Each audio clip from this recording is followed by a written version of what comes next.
I'm Go. surprised no one got that reference. Go, we're live.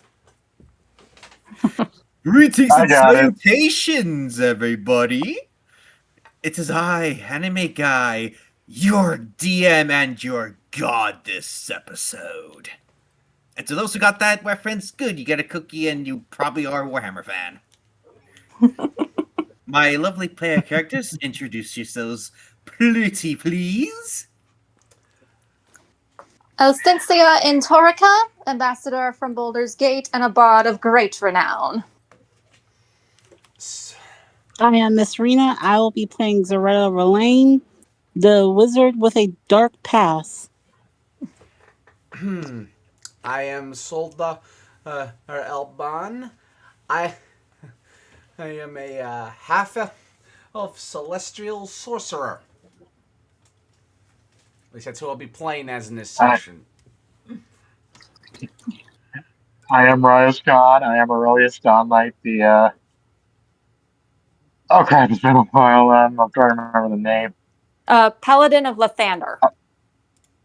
Yeah, Paladin of Lathander and a and a tiefling at that. Also apologies. Our druid is incapacitated. She is creating a bounty for her family. She will join us shortly. Well, you could say that she took a hit of the herbs, of the medical herbs I placed in the mansion, but just passed out from an overdose. I'm not sure how far you want to go into that crazy, just to be quite honest, considering she's literally out with her family right now. Anyway. And today, we begin with Saretta and Soldar. You have all recently been separated due to the riddle and a hint of what to do by Strahd himself. The last episode, we were mostly following Aurelius and Cher, as well as Anayan and Elstencia. and Elsencia. My bad. And now it is Saretta and Soldar's turn. Alright, you two, I want you to roll perception checks. Because of course it's D&D, we're going to be rolling that perception check immediately. Is it 1d20 or? Perception. That's a 1d20 with your stats. That's a... Hold on one second.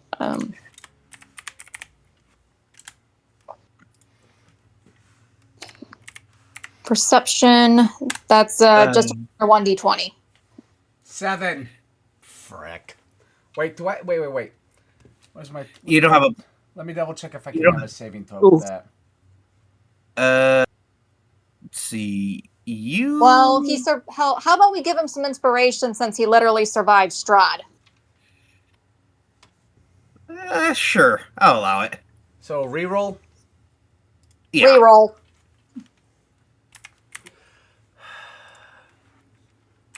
He was the one most affected after all. True enough. But also Saretta. And I think Saretta also deserves a reroll because she was bitten by Strahd and she has a haunted one background. Oh, Okay. cool. Yes. I got a 14, and she got a 15. That's better. So as you pass these doors and the darkness came into view as if it was a Resident Evil loading screen, you come into a dining hall. There are, let me check my notes real quick. So you are in a very large dining room with several locked cabinets, ones with drawers and ones without. The table is loaded with various foods in various stages of decomposition. You'll see that despite that you also notice paintings that have a and a woman from various places that you would assume they have been guests at this house around Ravenloft, including that of the great Count Strahd Zarevich himself. And in each painting, there is a set of cutlery as well as how the food is placed. And and and what is lighting this area is a fire that's filling the air with warmth and hearth. Hmm.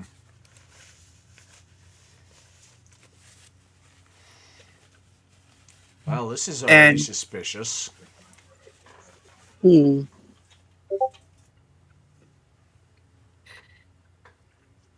Zaretta er, just looked around the environment, scanning everything. As is Soldar.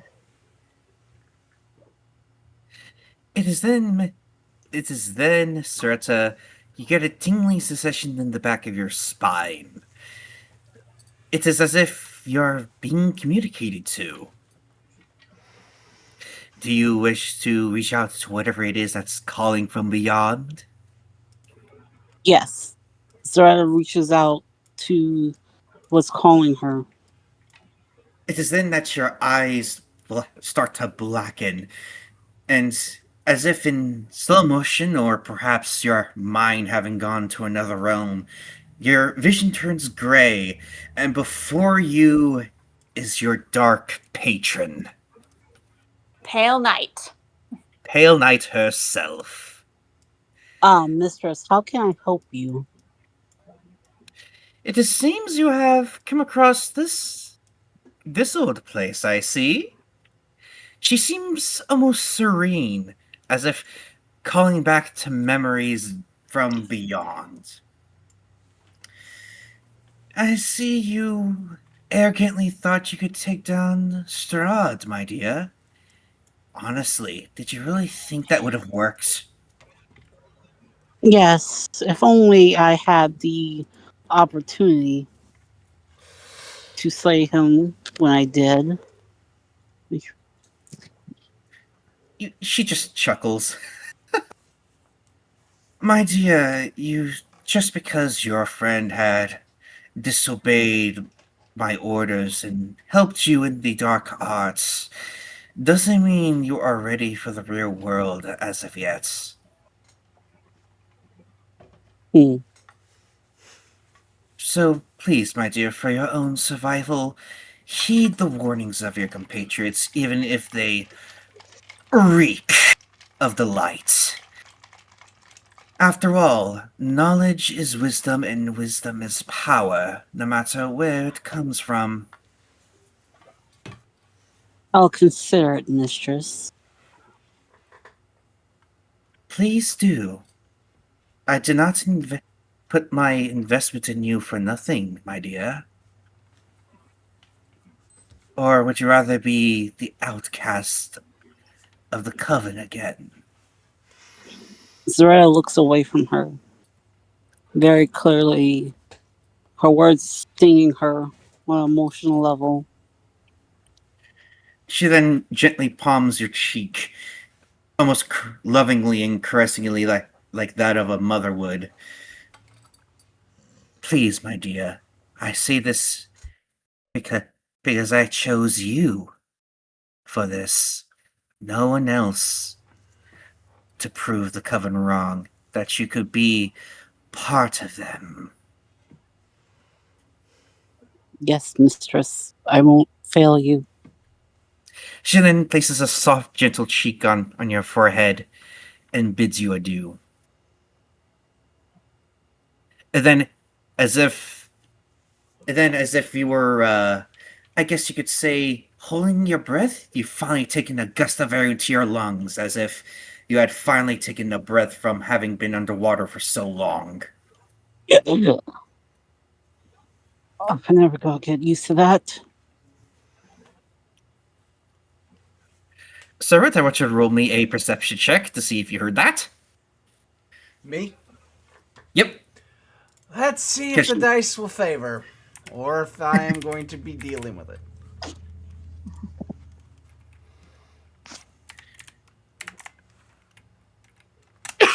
Pardon me.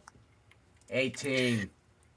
So you definitely noticed Soretta having stopped for a second, and then obviously had breathed in a gust of air as though she had not been breathing for a good solid minute. Soretta, I'm going to assume your patron actually made contact? Yes. She offered me some words of wisdom, let's just say. I'm going to assume she lectured you also for taking on Strahd, considering that's usually what I would hear of the few times this Mm, happens. Let's go. Well, use a sorcerer, right? Yeah, I'm gonna. There's a reason I'm going right towards that. This has happened before. It just takes very rare patrons for warlocks or other beings. Oh, AO's been let's go, occasionally sorcerer. AO's been occasionally snipping in wisdom here and there for me while I've been stuck in the mists, and during that, I am only All assuming right, he helped, considering I should be dead after that encounter. let's go, sorcerer. Let's figure out how to get out of here. We'll be here for a bit, just so you know. This house has also occasionally come up. We're not getting out anytime soon. There will be small places to rest for everyone, so we'll have to keep our eye out because otherwise, we're gonna be up for a very, very long time. Mm, But you notice what I've noticed about the pictures and the table? Each one seems to what about? have some arrangement of cutlery and whatnot. Yes, I did. I do notice that now. Mm-hmm. Hmm, Like I thought, this house is one that can deal death and is full of so many puzzles and occasional helpful things that we will be here for a while purely on solving the puzzles. And looting the place occasionally, but that's a given. All maybe. right. All right. I want you two to roll me insight checks. Okay, what's my insight? Ooh, I get a +2. Both of us. Yes. Yep. Okay, so for you, so for Soldar, our insight Is is +2. correct. And I have it open on an entire window from my character sheet so I can just glance at it. and Soretta, you have a +2 as well. So it's a 1d20 +2 for you both. Look at my roll. Oh, nice. Oh, Sarita's now not being suffered by the effect of racist dice. Meanwhile, I'm Hey, getting bullied by the dice. Oh, dang. I am sorry, servant. The dice start giving out reparations. For those wondering, I rolled a 4 with a modifier of 2 on a And d20. Right. Soretta and Mistrina got a 18 +2, earning her a 20. All right. So, Sodar, you take a hard look at the painting, but your eyes are glued to something else. A locked cabinet because you're wondering what goodies could be inside, not Considering for how malicious lacking on purpose. resources, I wouldn't be surprised I'm doing that. And as for you, Miss Soretta, you notice that that in every painting, the cutlery for the females is a butter knife, a knife cutting meat, the plates, a piece of bread at the top right corner of their section, a glass of water, and then three different size forks. One for salad, one for dinner, and one for desserts. As well as one spoon for soup.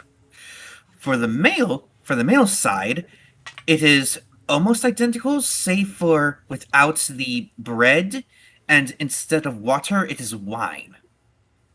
And you also notice that there are bells on the table too, which means once you sit down at the right sections of the table, you are supposed to ring the bell.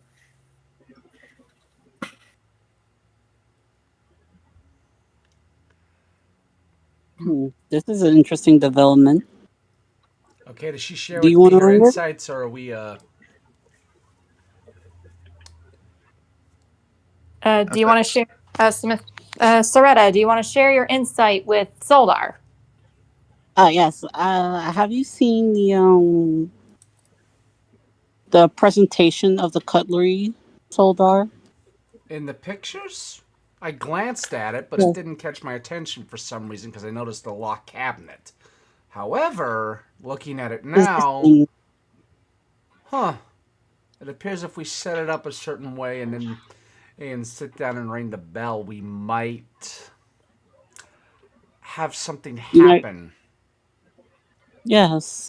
I will We need say to. this: as much as we do probably need to do that, we should check the other cabinets around here and see if we can at least get into them. Because odds are, even if we do that, the minute we sit down, things might get hairy real quick. How you know that if we do check them, things are not going to get hairy immediately. The problem is, it could get hairy It could be immediately booby no matter trapped. what we do. We are effectively gambling right now, no matter what. Can I roll a perception check to check that cabinet I was looking at for traps? Yes, sir, you can.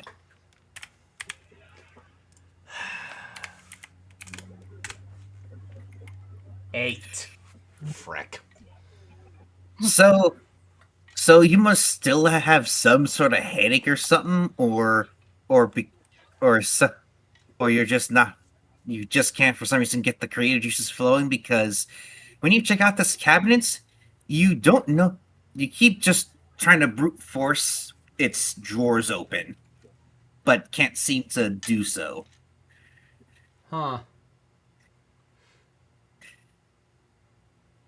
I Wait, However, wait, I have an however, but idea. A very silly one, but it's D&D. I roll to intimidate the cabinet on the off chance it's a mimic. all right At the then. very least, intimidation can open locks. Outside of mimics. Very well then. Roll an intimidation check to see if you could scare this lock into submission. I get a +3 for that. Yep, because of your high charisma stat. A 4! So you stare at this Oh cabinet my god. angrily, but for some reason the lock is not open, is not unlocking What the for hell you is for this with this cabinet. roll today, And Miss man? Serena, what are you thinking as you see Soldar do this? I'm just chuckling as I'm watching this sorcerer try to intimidate the piece of furniture. Me noticing her chuckling, immediately go, I have had this literally open non-mimics before. So either I still have a headache or something else is messing with me or I'm just that annoyed at everything right now. I don't suppose you know how to pick a lock. Mm, If you want to pick the lock, that's a dexterity check. all right, I'll give it a try. Okay, so for you, you have a plus. Okay, so for sleight of hand, you got a +1. 1d20 plus 1. All right, I just realized so do I. 1d20 plus 1. 11. All right, Okay. so You So- want to?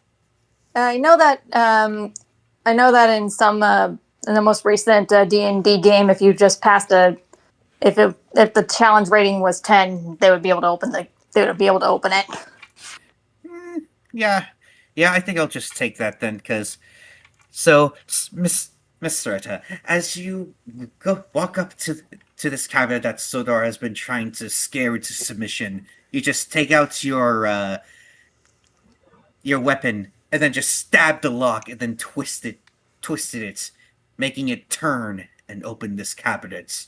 And within, you see a green herb and what looks like a very odd curved and yet straightened like object.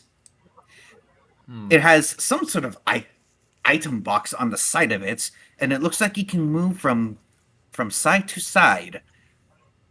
This is what is called is what in this setting is called a self-defense pistol, and you must make a dexterity check in order to use it.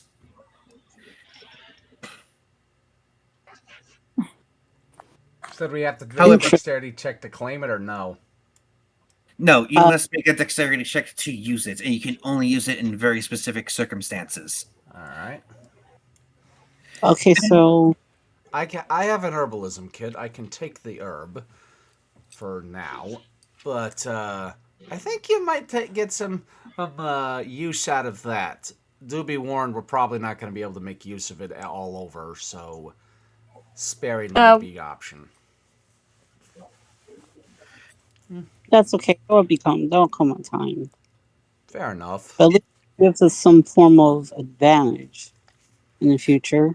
Mi- Maybe And distracted Mr. Strahd is easy to shoot. Mm-hmm. And as you pick up this self-defense pistol and put it within your waistband, you see a note within, and you decide to pick it up. And within the note re- reads reads to any acolytes that are still alive at this point. I have left as many of these pistols all over the house as much as possible, as much as I could from the materials I could gather.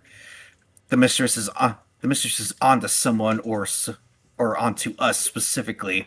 I'm not sure who pissed off Lady Amelia, but she is angry. These pistols are only good for one use, unfortunately, due to the lack of materials. So use them wisely and pray to Strahd that they don't misfire. In order to use them, you must pull back the hammer all the way, and if you only do it halfway, it'll just cause a misfire and destroy the damn thing. So don't go off half-cocked. Signed, Acolyte, Acolytes, Acolyte Melkor. Might I see that note? Zora gives the note. She looks at the device. Well, looks like Plotting we are how- going to have to try and be certain when using it. Also, only one shot, and there are others. Perhaps we should continue searching and then solve the puzzle of that table right after. Did we see any other cabinets in the room when we first searched, or should we roll perception? There's at least 5 different cabinets in this room. All right. You just opened up the first of 5. Okay.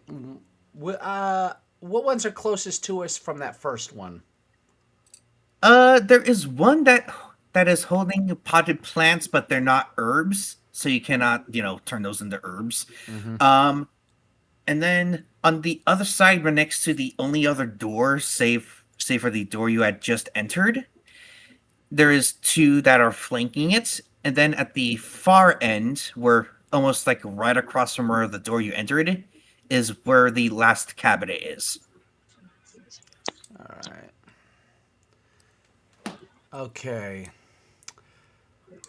Let's first search that one with the potted plants on them. See if there's anything else in it.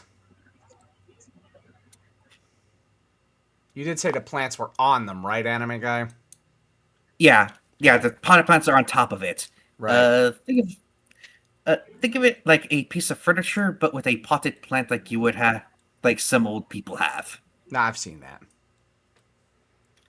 Are there any cabinet doors that are easy to see on this scene, or are we going to be looking all over it? You could easily pull the drawers out for this one. Any rolls we have to do, or no?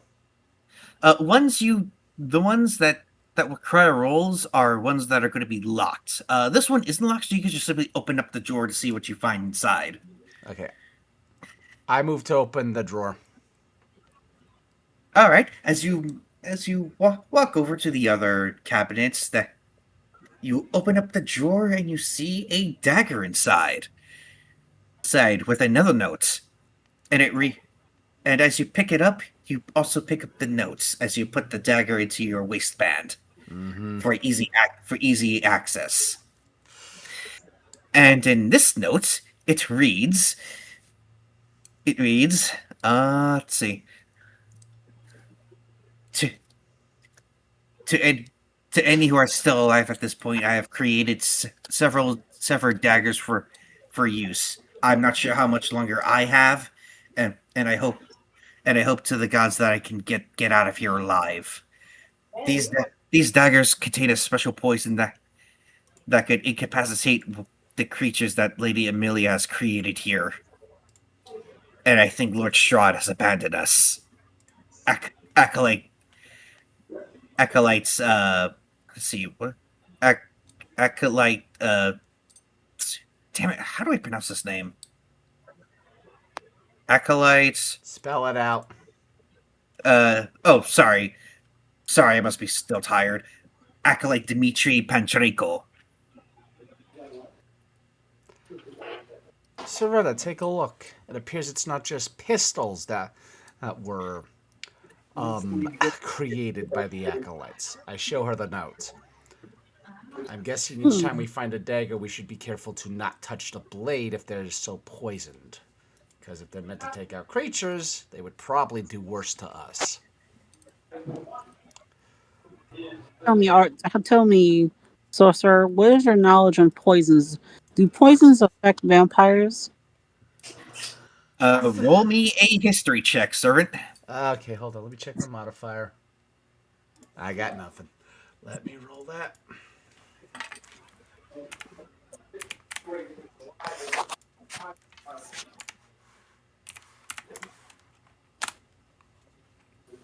$16.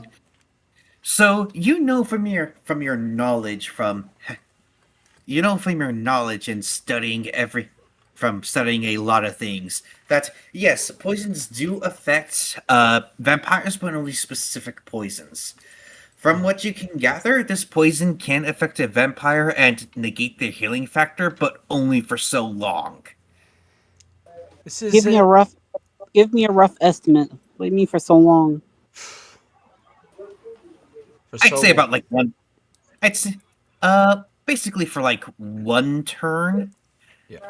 So in universe, basically, you would have only a chance to get the poison into any vampire, and you'd have to act quickly to permanently hurt them because it will be burnt out of their system rather fast. The nature of their healing means even though it affects them, it won't keep affecting them forever.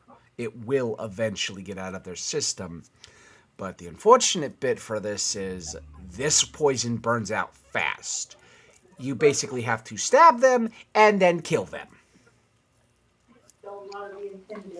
Duly noted. I'll keep that in mind. Yes. Or But can Soraya like pick up the knife or? Uh, uh, I believe Sodar already picked up the knife and put it into Oh, his sorry. yeah, waistband. you already had me There's put it only in the one. waistband. I would be Yeah, there's only tempted. one in this cabinet. Yeah, well, my own instincts are never to pick up a weapon blindly. It's, oh, look, a note and a weapon. Read note first.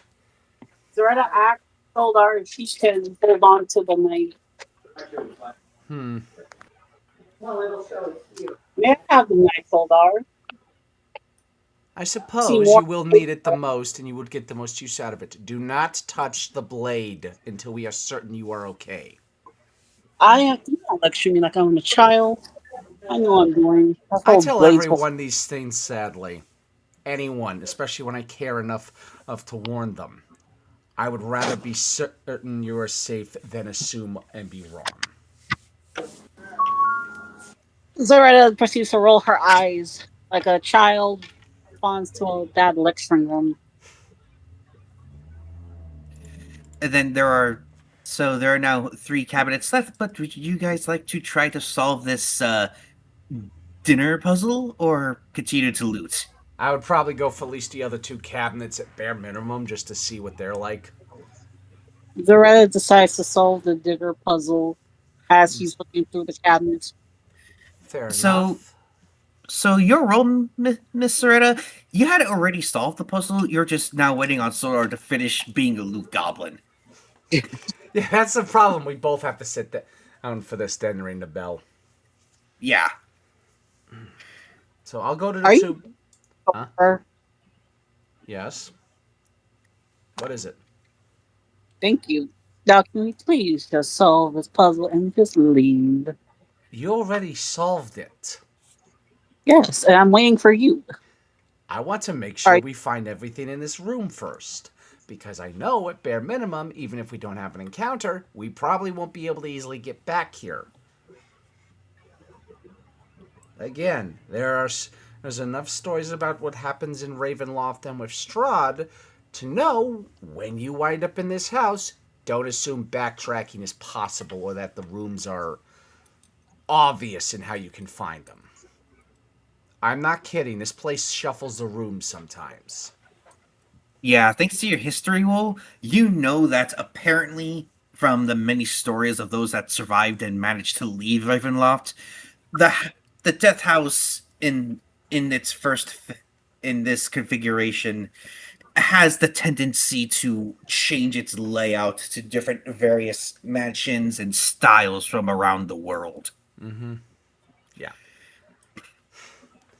I would also This point. one, I would it also just point out seems to this. be. I'm gonna add one other thing. I would also point out this. It's not just that the house will shuffle. It will use varying different styles and layouts of all the mansions in the world. And do you have any idea how many and varied they can wind up being? Because it won't limit itself to the current era. Do you know how many that is? Because I lost count. Yes, I know how many. Now, finish up your business. This is why I am unfortunately in the mode of loot everything, then move on. We don't guarantee we come back to this specific room. Even if it's the same looking room, all the cabinets will be different. All the things in them will have reset. Each room is attempt to clear or don't ever expect to come back. The rare times someone does, the chances of there not being extra trapped are literally 1 in a million at best. As much as I would like to move on, we sadly do need to try and clear everything possible. If you wish to sit and wait, I will get these three cleared quickly. I'd rather Absolutely. just give Vincent and I just sit and wait. All right, very Luckily, well. she has a pointy friend to entertain her. Please be careful with the poison dagger. Oh, hush her. I know I'm doing. Alrighty, so servant, as you walk up to the cabinet that's right across, that's almost parallel to the door you had entered, I was actually going you to the other the two paired ones by that one door. oh okay. So as you approach these doors, it is then that you see something odd coming from the door itself. You see a trail of blood, if you will, and it leads to where it appears where there's supposed to be a seat, or should I say, there is a seat that is already pulled out, but the blood trail seems to start from that seat down to the door as you approach these two cabinets.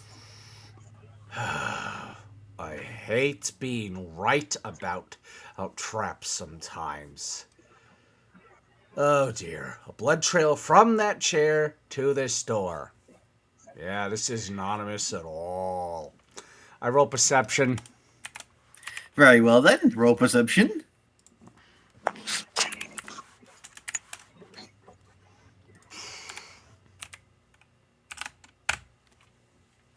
5. The hell? So, Why am I as rolling so bad? Is there any saving throw thing I can do on this or no? unfortunately, no. So you kneel down and put your finger into put a finger into the blood, and you notice it is not dried. It is rather fresh. But Hmm. that is all you could think of, as your mind then wanders back to being the Luke Goblin that you are. And I you swear this doesn't make any sense. Uh, you get back up after saying that and open up the cabinets. One just seems to have nothing in it, and the other has what appears to be some sort of very high, some sort of gem. It is called a spinel, Hmm. and it seems to be a very, very precious jewel that could be sold for a good couple gold. Rolling. What do I roll to check what the gem is? Investigation or what? It would be investigation. Yeah, that'd be investigation. Oh, look, still no modifier. God almighty, let this roll go well.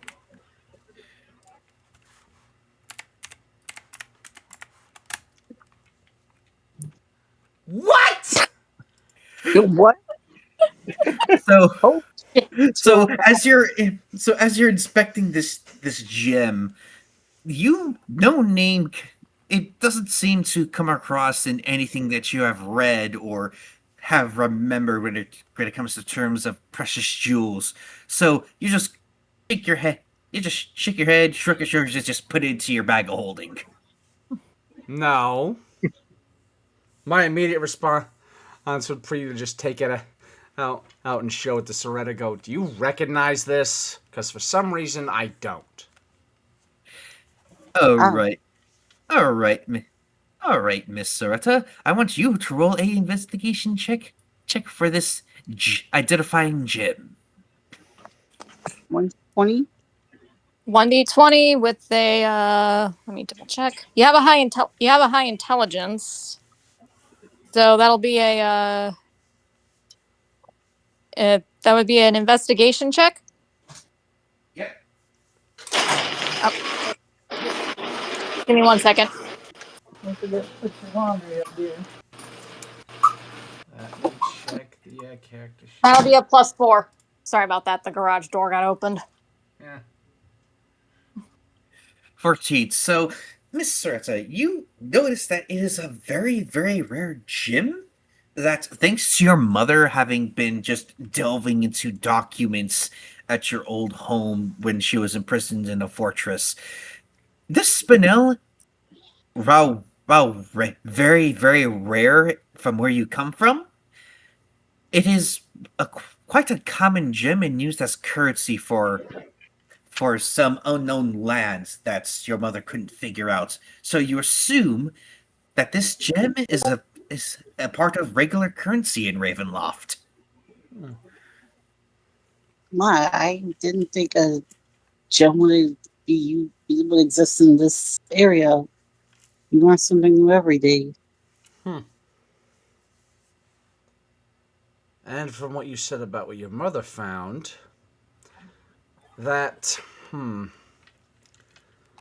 The gem my clan holds sacred back at home's called the left eye. This one looks very, very similar to it. Almost eerily similar. the left eye. Your clan used the left eye? Yes. It was often used by the leaders of our clan, those blessed by Pale Night. My lover and the mother of my child was a member of that clan. Zaretta raises an eyebrow at what he just says. All right, Miss Soretta, I want you to roll a history check Okay. with a difficulty of 10. Okay. So her intelligence. What was the check again? History. History check. History is a +2. All right, 1d20 plus 2. Correct. Minus 10 as well, because this is going to be a very difficult roll.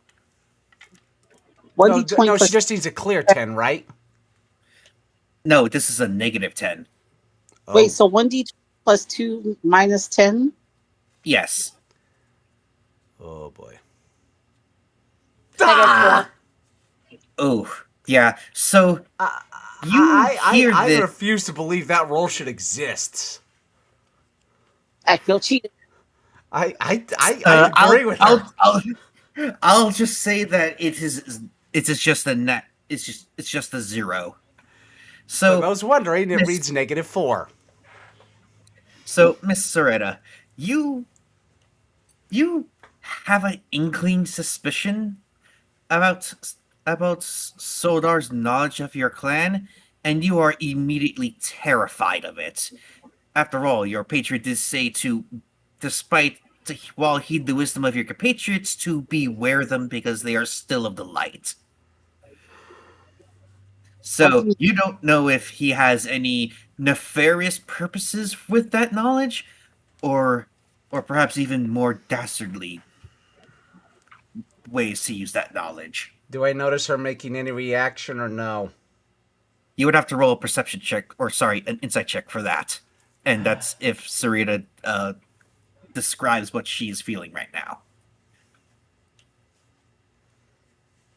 um my character is feeling terrified yet suspicious. She takes note of what Solar just said about his wife. Meaning that now mean that she worries that his wife might have leaked some information about the clan that she doesn't want to get it out.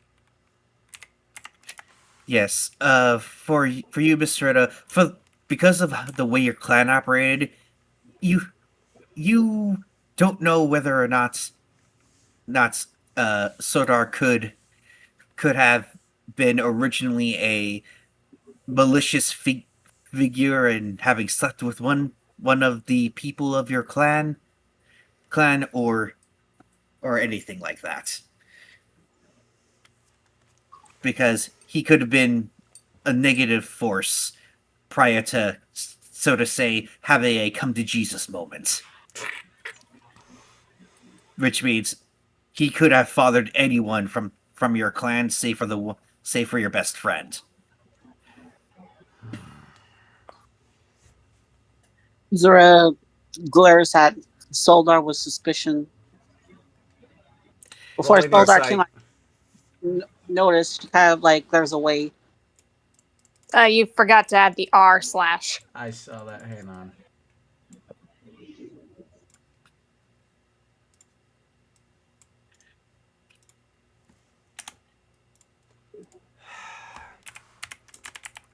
Go ahead. What you? Where's your character going to? Serena. Um, She just Zora she just glares glared at. Okay, right. at Oh, So, 15. Sodar, you notice this glare that she gives you, and it's of suspicion and hatred, because she does not like the fact that you somehow know of her clan, or coven, I should say. She is now very on edge and highly on guard around you now. Oh, good lord, this again. And I know that glare all too well. No, I don't know any secrets that I'm aware of, or she was tight-lipped about them. The one time I asked, well, slightly inebriated, mind you, she glared at me with that exact look and smacked me upside the head and told me if I ever asked again, she'd castrate me. And she showed off a knife to use specifically for such at the same moment, so I'm not privy as far as I'm aware. All I heard her say tends to be things she told me either A, in confidence as she felt safe to, or B, that would be necessary for the safety and well-being of our daughter. I have no desire to break such a confidence, nor do I wish to know more, or when I have no need to. They were her secrets. I kept what little she told me, and aside from anything else I've heard about her coven outside of her, there is very little I know. The mention of that was only one thing she confirmed when I brought it up from somewhere else I'd heard of it. So you say sorcerer, but the fact that you made it with one of our and thus conceived a daughter tells me that there's a traitor amongst us. I don't know anything about your wife or what she has told you. But the fact that you were even aware of my clan tells me that she's told you too much. She told me barely anything. I recognized what clan from others' writings. She barely confirmed it. Despite being antagonistic before when we last saw each other, I had sworn to protect her even at the cost of my own life and protect our child. I take such oaths seriously. There's a Is reason I left the illegal. same paladin order our other companion was a part of. The god I'd sworn them to violated his end. Is illegal for one of the dark to mate with one of the light and bore a child. I am Your daughter, aware of what where she has is. been said about such a pairing. So is Your she. daughter, wherever she is considered an abomination upon our clan. And if her identity is made aware of any surviving members, then her fate is sealed. Do you want to know one You funny thing? violated our sacred laws. I am aware of that. Do you want to know the funny thing? Pale Lady, as you call her, told my wife one thing. Our daughter would be given a chance to prove herself no matter what. Because she saw potential, quote unquote. And that's all I ever heard after that. Why So would even Pale if your Knight? clan wouldn't, your patron for your coven, has decreed it. And I'm not exaggerating with that label. Zaretta keeps that in the back of her head. She thinks that the next time she speaks with Pale Knight, she'll discuss with her about this forbidden child. Zaretta looks away at him, not wanting to continue any conversation, feeling herself getting increasingly angry. Look, I can tell you're upset. I don't want to get this heated either. Let's finish emptying these cabinets out and finish and move on. Because odds are whatever's behind this bloody door is literally going to come out after us if it's still there. Because this blood is fresh. Bud, what are you Look, talking about? look on the floor, look under this door behind me, then look to the chair that's just pulled out over at the table that you weren't sitting at. Can I roll a What is this, a perception check or investigative check? I'd say it's an investigation check, but I'll just give this to you since, Sodar is already mentioning it. But hearing this, Miss Serta, you stand up from the chair you had used to help solve half the puzzle, and you see from the fireplace, which is where the chair that is already pulled out is, and you start to notice the red trail of blood leading to the door. What? Yes. Like I said Zaretta before I checked this slightly other concerned. cabinet. Zaretta swipes the blood. She looks at her fingers and knows it's still fresh. A bunch of ideas start to go through her head. She starts to suspect that they not be alone. If the quote unquote guests might still be around Do you or still see in. why I said I hate being right now, Soretta? If we finish this, odds are the door opens. I would like to at least guarantee we make certain there's nothing else we might need in any of these cabinets. Then be ready. Because the odds are the minute we ring that bell, everything starts to go insane on us and we get attacked. Hurry up, sorcerer, All right, so that first we may remember, take how many down. cabinets have I got to go through, anime guy? Just one. All right. It's the one that's right across the table. All right. Is it locked? Let's see. So, as you walk up to this cabinet, you notice a green herb, and that the glass panel is not locked at all.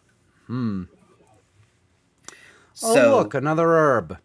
Yep, this is about to get hairy. I pocket the herb for now. alrighty. So far, you have two green herbs, and Miss Soretta, you are armed with a self-defense dagger and self-defense musket pistol. I open the And glass Mhm. cabinet. Yep. Yep, and your reward is that green herb, servant. So you got two of those. Oh, so that's what. So it was just inside there. There's nothing on top. Nope. All right, no notes. Nope. All right. Or actually, all right, hold on. Let's see. Okay. Let me just check this name, how to pronounce this name real quick. Could you spell it out? Uh,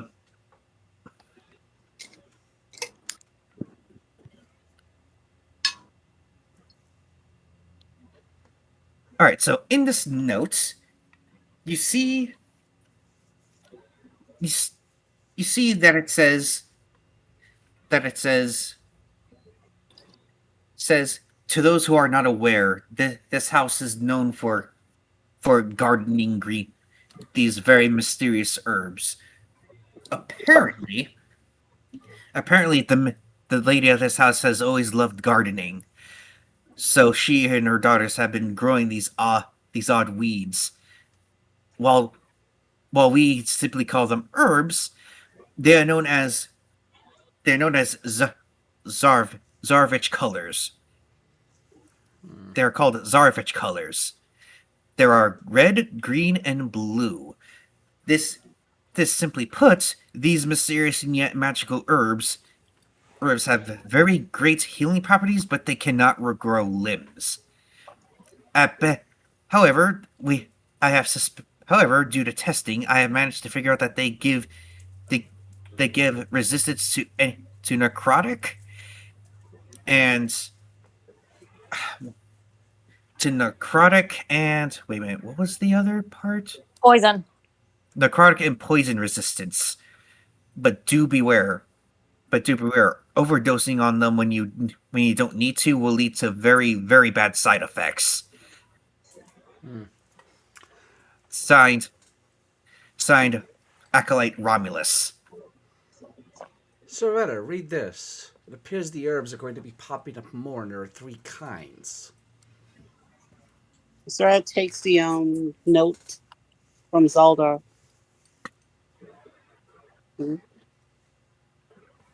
Okay. Red, green, and blue.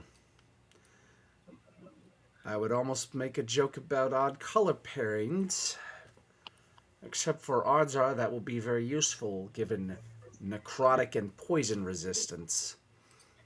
Doubly so with Strahd and others around here, causing havoc, as it were. I just hope we don't run into him again, because I really don't want to do that until I've had at least one decent rest. Chances are we might. And whatever the hell is on whatever the hell is on the other is within this room with us, once we solve this puzzle, we will have to prepare. Mm-hmm. Luckily, I know how to utilize these herbs. All right. Given my coven also taught us potionology. Would you believe again, and that's one thing your lover felt that wouldn't violate the laws of her clan? My lover, that is, yeah. The one thing she thought wouldn't violate it was teaching me specifically how to do that stuff, so I do know it myself. If anything, it means we won't worry for healing between us. Zaretta kind of glares back at him, annoyed that he even mentioned that. My apologies for bringing up a bad earlier conversation. I felt you should know so you don't worry.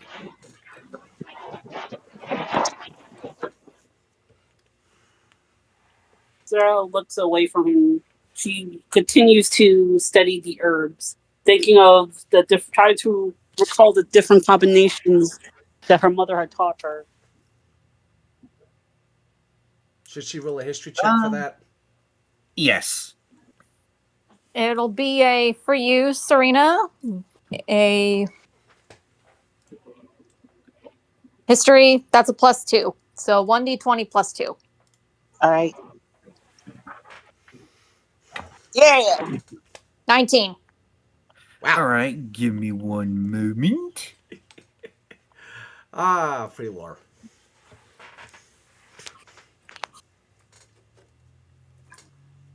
All right. So, Mi- Miss Sarta, your memory goes back to when you were a child. Your best friend had managed to sneak you into your mother sneak you to your mother's prison. Surrounding you was is essentially her prison, which is a library, the Eye of Chaos on one desk, books strewn about, as well as several plants. And you remember your mother just simply cultivating some plants that in order to teach you some healing properties about specific herbs. While while the method is the same, while the process is the same and methods are the same, the plants are obviously different.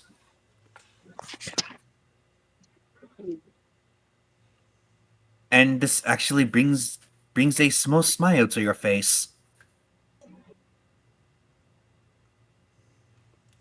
Yes, Saraya smiles as she tries to recall one of the happier times she got to spend with her mother before everything went to hell.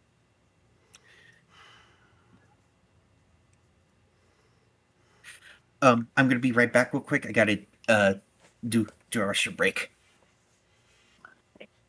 So, So go ahead and just roleplay. Mm.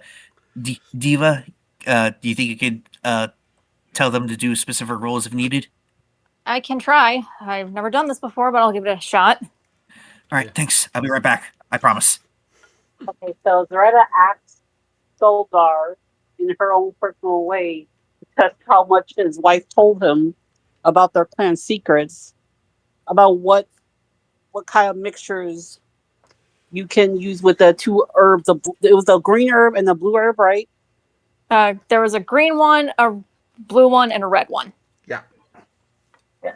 So she asks him about certain mixtures and what do these mixtures do as her own way of testing him. For example, sorcerer, what would happen if you were to mix the blue herb with the red herb? Okay. Do I have to Uh, roll anything here, or I'm going to recommend a history check. no?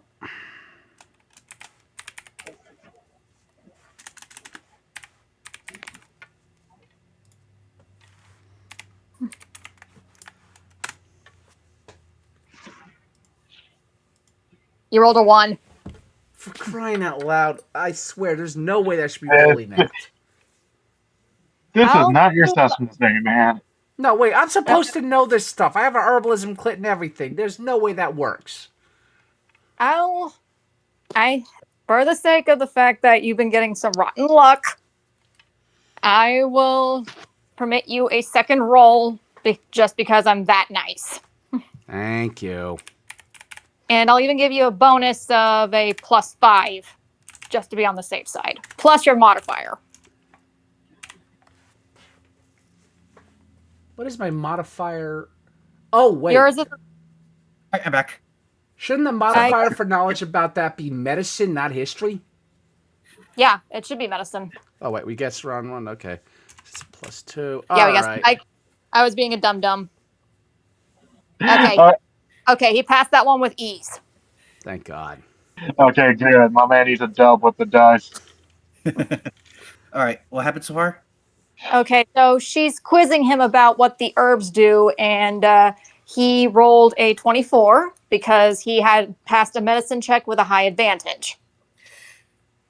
All right, so Solar, you. And she asked what happens when you mix the red herb with the blue herb. All right, so when you mix the red and blue herbs, it gives you the necrotic and poison damage negation. However, you do not gain an increase. You don't gain as many hit point increase. You just gain Uh, the resistances. yes, you need the combination of the green herb in order to increase your hit points. Right. So for instance, say you were attacked by a zombie and bitten, Mm-hmm. the amount of damage that is negated, depending on how high of a roll you rolled for necrotic and poison, Mm-hmm.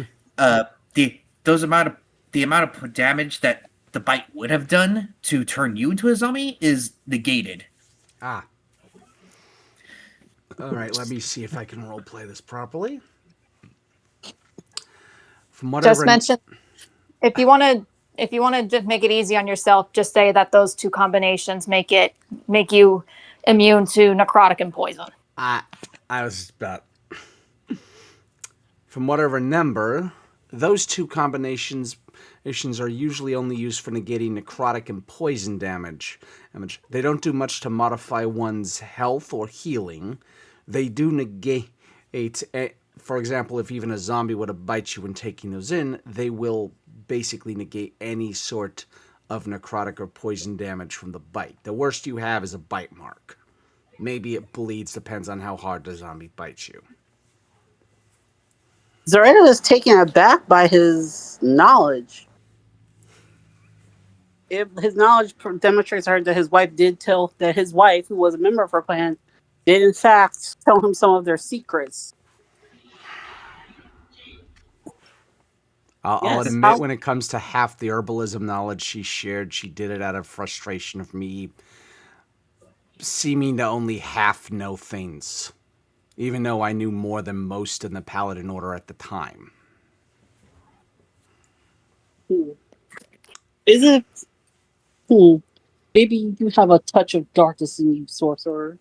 I had to deal with a god I'd claiming to be of light betraying me and lying about me. I would be hesitant if I didn't say there was darkness in me because I would be lying.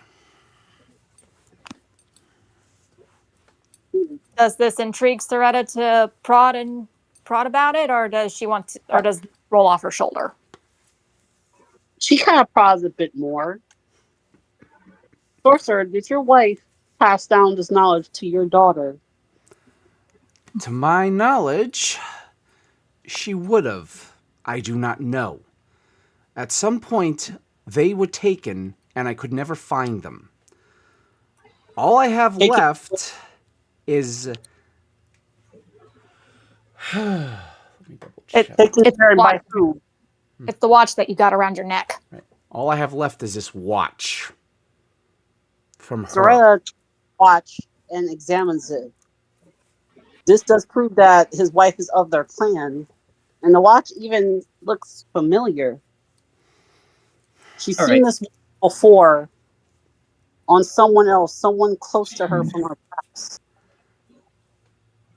And just a note, on the inside of the cover is a sword. Does she open it up? Yes. Okay, so she opens it, and inside the lid is on the inside of the lid is a symbol of a sword stuck inside the middle of a bonfire. Inside the middle of a bonfire, and on the cover is an ornate rose. And dangling off the watch turner is a teardrop ruby. Zareta closely examines the watch that Soldar gave her. She starts to become increasingly scared and concerned. She then asks Soldar, "How old was your daughter when she was taken?" Okay, I need to actually break the fourth wall. Who remembers when we set that up in the lore? What age where that was? Because I'm blanking. I believe it was when Soretta's mom. I believe it was when the mother was like in the 8 months pregnant. Mm-hmm. Oh, hey, Chelsea. Hey, Hi, Chelsea. Hello. Hi. Yeah, I didn't want to like break the monologue, but yeah, our druid's in here now. Okay, hold on. Let me finish this up, and we'll finish up a bit and then jump to them. All right. So Zareta basically takes Zareta, let me continue my end of the role play. Oh, sorry. So, yeah, I know I don't want to jump too much, otherwise people get confused. My wife was in her 8th month, but given what she knew and what we were both able to test, it was a daughter. 1 month to the birth, and I never got to see it because she got taken. She was at a point where she could barely move without aid, and I was distracted. There's a reason I am constantly trying to search, and why Strahd needling me had me firing back so much, verbally. Zaretta goes silent, thinking, pondering on the sorcerer's words. She has a theory, but she doesn't want to say it out loud. For whatever reason, out of embarrassment or fear that she might be wrong, she quietly gives Soldar back his watch. Soldar All right. quietly puts it back on and says, "Let us at least finish this puzzle." All right. And so, you two, after having this very long dialogue and almost bickering against each other like that of an old married couple, you two sit at the proper places that the pictures would attest to, and you hear the sound of a door unlocking. It is that very door that has the blood that goes underneath it. I look right at And with Soretta and that, go, "Oh, I told you so." Just for the heck of getting in the last word, because of course. and with that, we move to Reyes and Chels. You two are currently, if I remember right, let me just go back to my notes. Okay. Okay, You guys were in the, second floor, second floor. Top you second All right, guys- floor. second floor. and you were in the garden area. Chelsea just got done, or Cher just got done talking to the plants. Chelsea, Yeah, I know. I was just turning down the volume on fourth wall. Oh, Don't no worries. laugh. I'm sorry. I'm sorry, Chelsea. I'm sorry, Chelsea. It's fine. No, it's fine. It's fine. What is my motive again? Basically, you were just got done talking to the plants, and they told you about the curse. Yeah, so you're in What- this. Yes. Yes, so you're in this outside patio, Chels, and the plants have been done communicating to you that this place has been cursed for centuries. The the plants are neither evil nor good, but rather malevolent. It's knowledge it's knowledge telling you that this place is just creaking with darkness. That the layout of this mansion, while the plant's roots run deep within its walls, Mhm. they tell you that the layouts always change depending on who enters this place.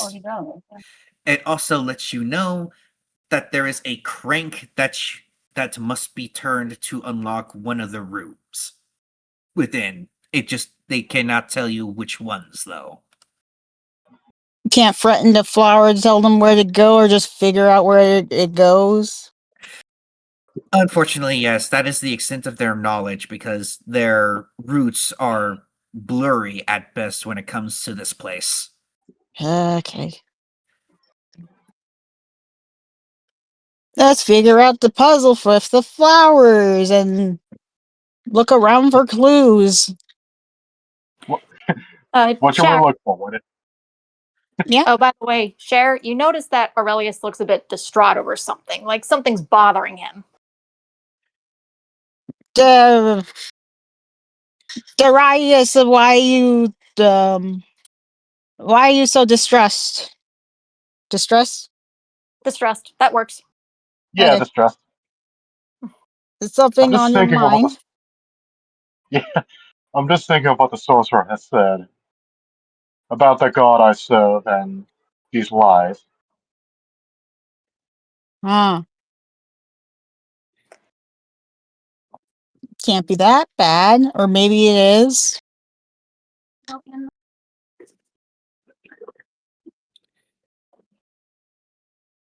Aurelius, what do you want to say to her? Babe, say something or I'll say something to myself for you. What?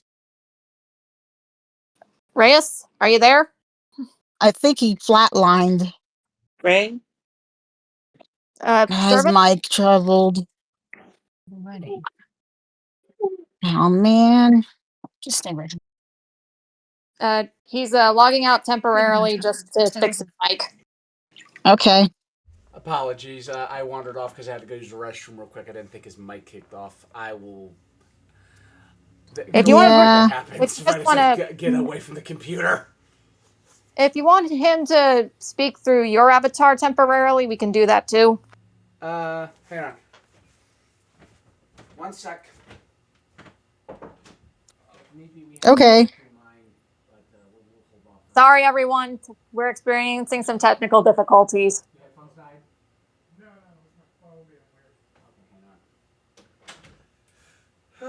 Apparently his phone's being weird. Oh, Okay, it says he's so back, so testing the mic, testing. Reyes? Right? Reyes. Ray, you Okay, there? hello, can you guys hear me now?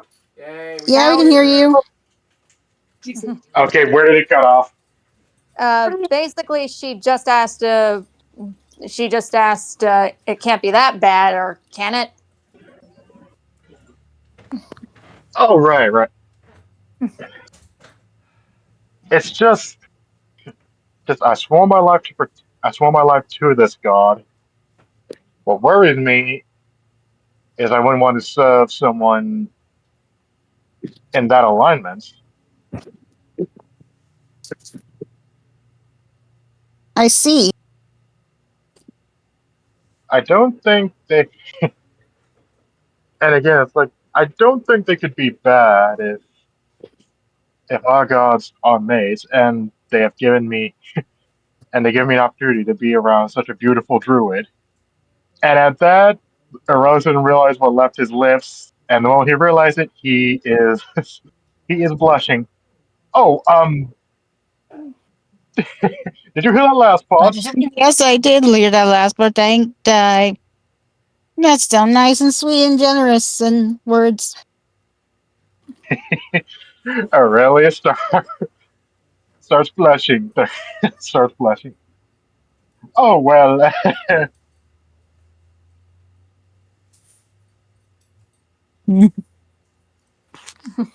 I also feel the same way as you, Thou. Um, Tiefling, Knight, Tiefling, tiefling knight. Tiefling Knight. Yeah. Also, fourth wall break. I think Alcensia won the bet. No, no, that would What? be Soretta winning the bet. Yeah. He Oh, confessed first. okay. When are we going to get to the combat? You have yet to find Yeah. you have yet to find any monsters, Shells, Ah, unfortunately. But if you want, well, for the most part, the plants have told you that you need to find a crank to unlock one of the rooms, or to help unlock one of the rooms.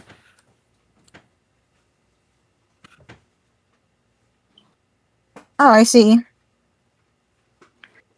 I will say the last hints that the plants give you before they decide to hibernate due to all the power you're using, they say you must go to the dining hall, or at least the terrace above the dining hall. Go to the terrace at dining hall and roll dice.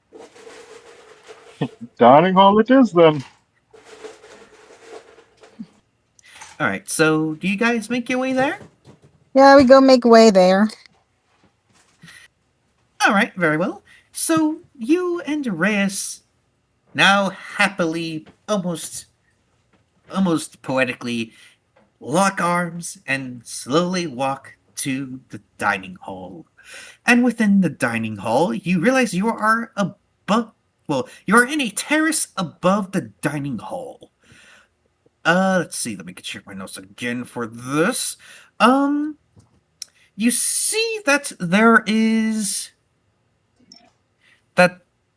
that there are four clocks with diff with different crests on them.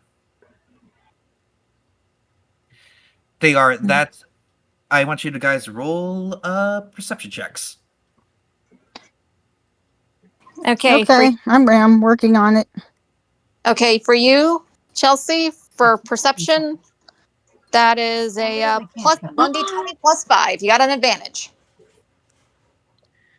Okay, the rolling dice. I mean, it's different on mobile than it is on the computer. It's okay. It Figuring is. that out. It is. I'm on phone too, so if that helps, Chelsea. Okay. I'm on mobile too. I think the only ones not on That'd be mobile +1 are for me, me right? and Anime Guy. I'm baking. Okay, so just hit slash pull. It'll pull up the r/roll, highlight it, and then do 1d. Approaching a level crossing. Car, shut up. Bad car. That's normal, by the way. I'm sorry, Chelsea. I'm sorry. No. It's not your fault. The car. Fourth wall break. No, Car's it's, talking. yeah, it's literally her car. You didn't do anything to Eva. Oh, okay. Um, I thought for me, that'd be No. plus. I can't remember. Would that be +1 or +2 for me? For perception for you, that is +1. Okay. Okay, Chelsea rolled a 9. And Oh my Aurelia, god! I you rolled a 1. was gonna Whatever's put one affecting Serpent is d30. affecting me. So dice hate us. This is confirmed. The dice. Dice are racist. They're racist against Actually, humans. I argue that the dice are being sexist because Soretta was passing all the rolls. The dice are being misandrous. anyway, all right. So uh, Re- so Cher and Aurelius, you enter this terrace above the dining hall. The only thing you really notice are the clocks. Let's break the clocks and see if they have something inside. Nah, that'd be silly. They must cost very valuable. I mean, Dog fell It down. might be. It might be something on the clocks we have to look for. Oh, Symbol, perhaps? yes, symbol. So Don't know what. as Uh, you oh, Chelsea, I got an idea. What? Roll insight. You have a natural advantage there. Okay. 1d20 plus. Is That's a 1d20 plus 3.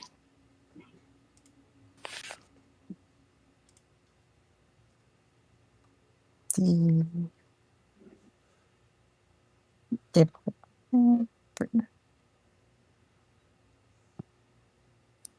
Okay. You want to give it to her you want to give it to her, or do you want to not do so?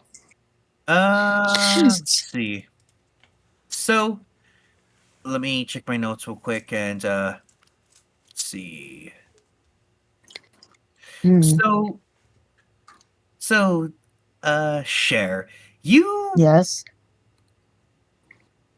you know you notice that there are symbols in these clocks, and they are that of a bat, raven, and dragon quests. Um, however, there is Just one that seems to be missing, but you look around and you notice that there's a supposed to what looks like a shield up above one of them, and it looks like these clocks are in the wrong place. looks like these However, clocks is wrong place. one of them is missing their crest. Gee, I wonder why this clock is missing its crest. It must be a clue. Indeed, it Ah! might be a clue. Oh, perceptive.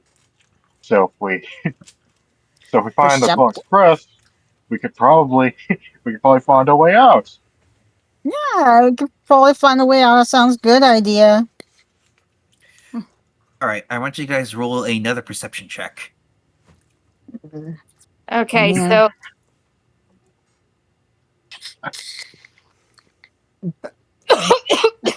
sorry, You I'm okay? fine. throat got a little dry. Get yourself some Morty. water. Get yourself some water. Okay, so Chelsea, for perception, you got +5, so that's a 1d20 +5, and Reyes, you still get a +1. I am saying a serenity prayer right now. I'm just saying. Mm,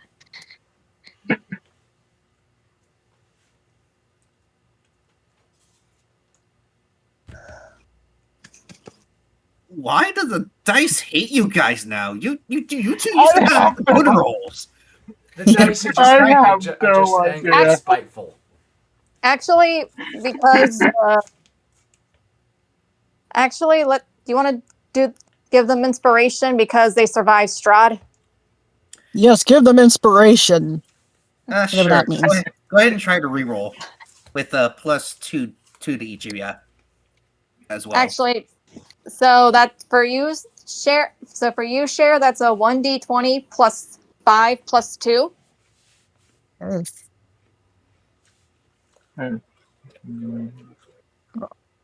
And then for Aurelius, it would be a Right, 1d20 plus 1 What? +2.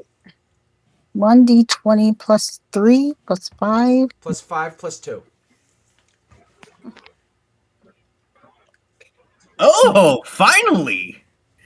Dang, finally, yeah. All right, Chels, your turn. Okay, I'm I putting have in tried so numbers. hard not to swear on this channel. All right, so Yay! Everyone got good rolls. Yay! For anyone wondering, rolled Yay. a 19 with the modifiers and Shell's rules. Actually, Rolled a let's 16. give this inspiration to the fact that they both confessed that they liked each other. That's what the inspiration's for. Oh Yeah, gosh, we'll roll with so that. But combined modifiers so is Rice corny. 19 and Chell 16 for the audience By wondering. I have to let me get this out of my system. By the power of love compels you, dice. all right, so Chels and Reyes, Oh, good lord. you notice several I guess drawers you could say, and then one of them, the one that's on the clock to your immediate right, has a note that's crumpled up onto it. Which one of you would like to pick it up? I pick up the thing. All right, Chels, you pick up this note, and it reads, "Who in the and it reads, who in their right mind who in their right mind keeps designing these stupid ass traps? It feel it feels like the mansion is literally trying to get us killed." Anyways, Mm-hmm. for anyone who needs to get to the outside terrace, to the outside part of the terrace, the the cre- the clock with the shield crest is in the trophy room. But be careful because apparently Lady Amelia has decided to put some monsters there. Not sure what, and I don't really care.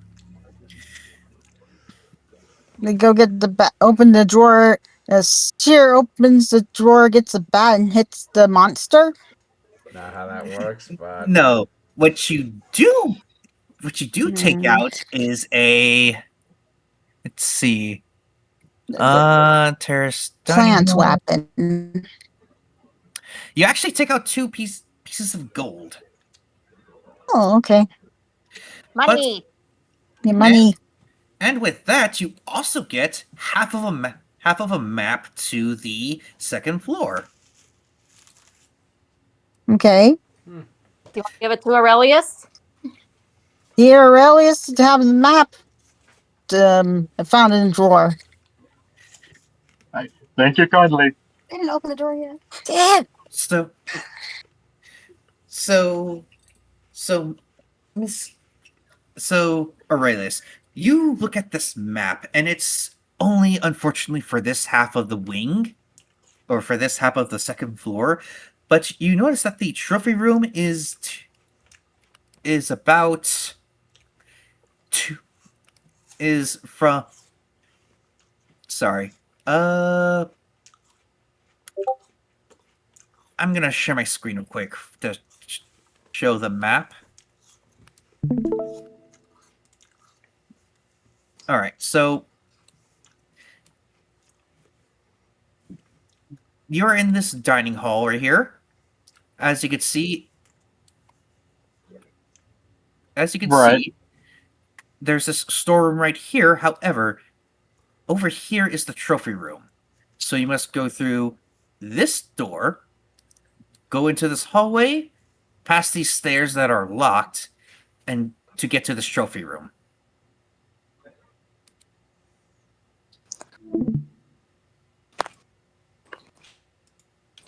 And you Hold on. also, Yeah.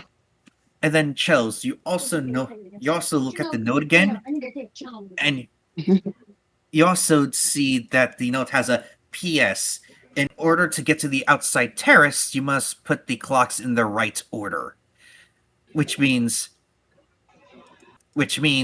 putting the clocks with their right crests underneath, or putting the clocks with their crests underneath areas that have their crests.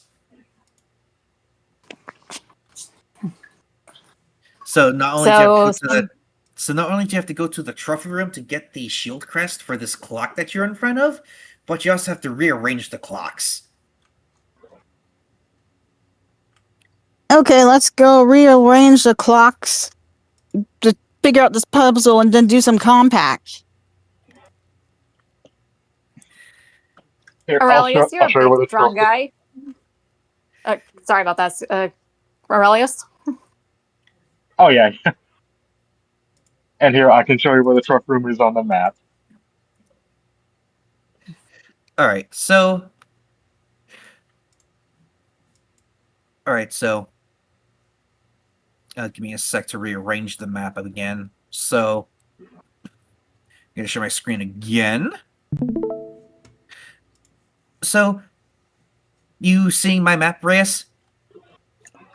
Oh yeah. Oh, I was showing Chelsea's character. Oh? Oh, okay. So on the map, you see these four quadrants. Yeah, I see the 4 quadrants. So if you were to look at a compass, the south is the clock with the missing shield crest. The west is the one with the back crest. The east is the one with the dragon crest, um and to the north is a raven crest. And you see that the clocks are literally just like, this puzzle is really easy. The only hard part is just finding the shield crest in the trophy room. So you need to move the clocks literally to the opposite side. Okay, Aurelius, thou shall go put the clock on the other side. Easy enough. Do you want to Alright. roll a strength check for Aurelius's character since he's big and strong? Yes, Or I'll you just roll a train check.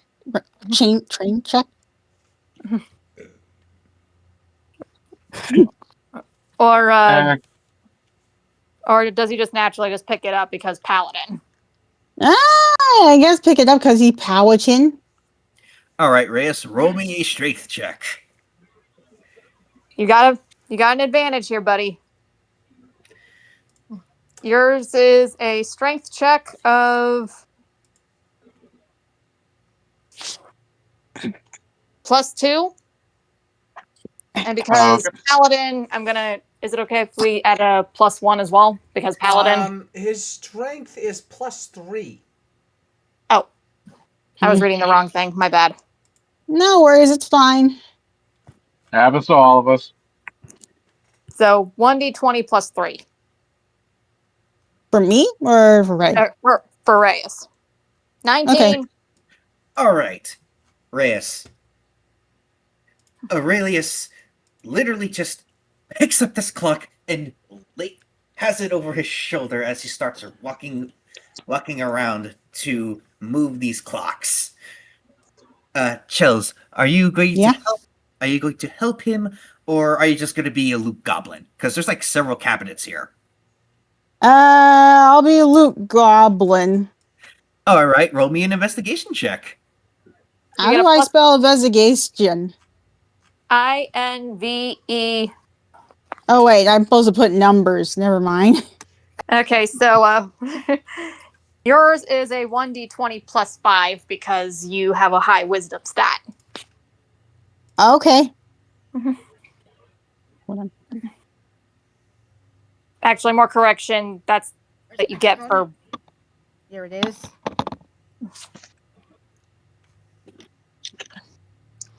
Wait a minute. I think I might have goofed. You did. We'll go off the roll, but we'll adjust the modifier as it should be. Her investigation is a -1. It's a -1. Why? Oh, Let's Oh, let's give her a 1d20 plus 1 if that's okay. Yeah, I'm okay with Yeah. that. I'm okay with that. yeah, I'm good with that. Okay, We'll that let was her a have goof on that. my end. I'm sorry. Again, No, it's it's alright. okay. Okay. Don't panic. Oh, nice costume. Nice costume you got there. Thanks. Actually Okay. Oh, appropriate. I like the fairy. Ooh, that's a fairy, right? Yes. Perfect Cool. for this campaign. Actually, that works perfectly for this campaign. Yeah, I was about to say. Yeah. Oh wait. Fits. Let me zoom in. Oh, by the way, I was actually thinking of actually making Cher into a fairy for at least one part of the campaign that I have an idea for, but I have to clear with Anna and Guy first. Okay. Spoilers. Right. Oh wait, this background doesn't fit the whole Dungeons and Dragons thing. Actually, it does because we're in the Death House. Oh, Death House. Never mind. Go back to Yeah. on the map. All right, Chels, I need you to roll me your investigation roll. 1d20 plus 1 for you.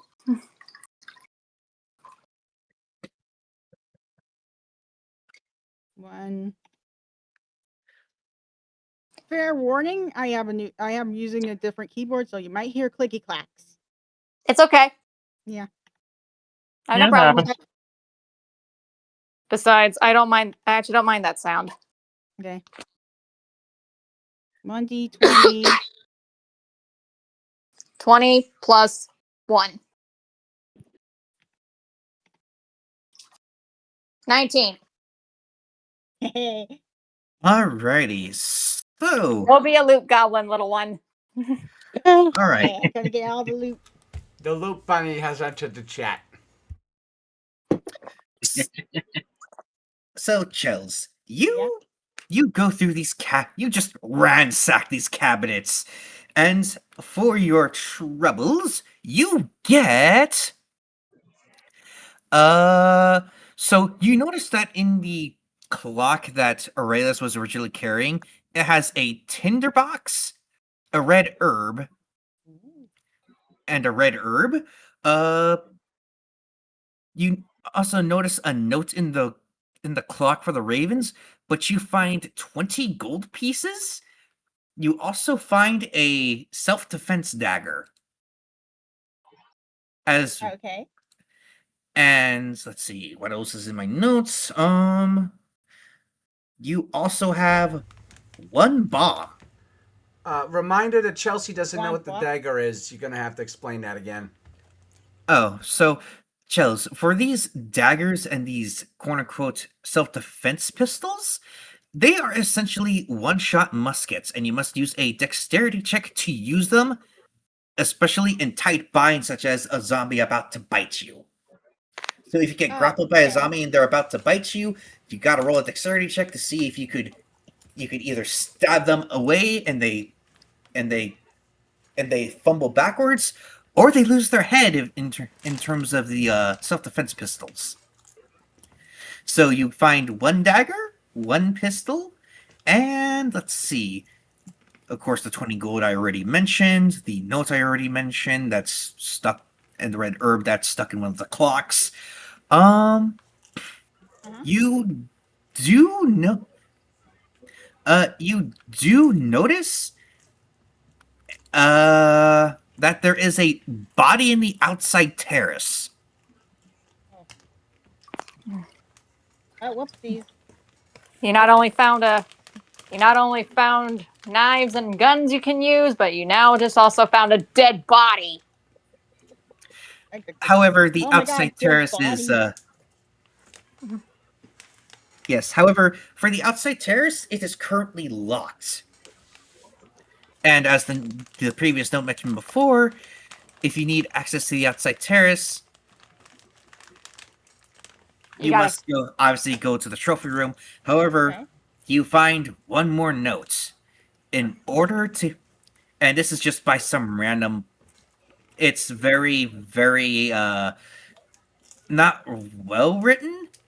Like, you could tell that this person who wrote this particular note was not very well educated and was probably the laughing stock of the occult here. The note reads, in order to reach the graveyard, you must find three pieces of a key. I broke them because everyone was being a dick. Okay.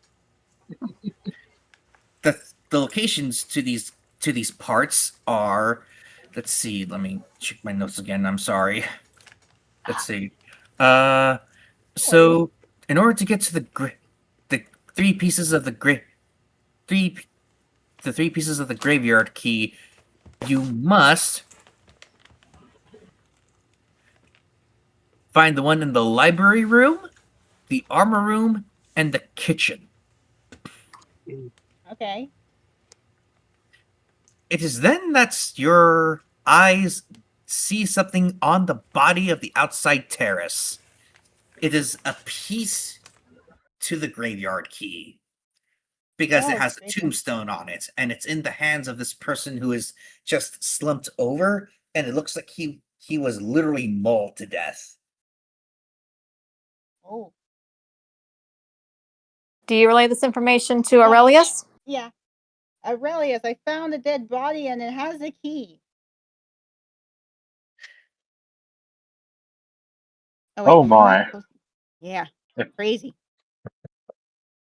if we had something to reach him, we could get that piece. Is this a glass Uh, door? Question, is this a Uh, glass door? It is a very thick glass door, but it's reinforced with magic. So, unfortunately, Reyes's brute strength cannot break through it. So it's only unlocked via this puzzle that Reyes and Chels have solved. But in order to fully complete it, you need to find the shield crest. Which is in the And trophy where- room. Yes. And the trophy room is locked. Actually, let me check my notes again. Trophy room, trophy room, trophy room. No, it's not locked. You just gotta head over then- there. Okay. Go to the trophy room. Agreed.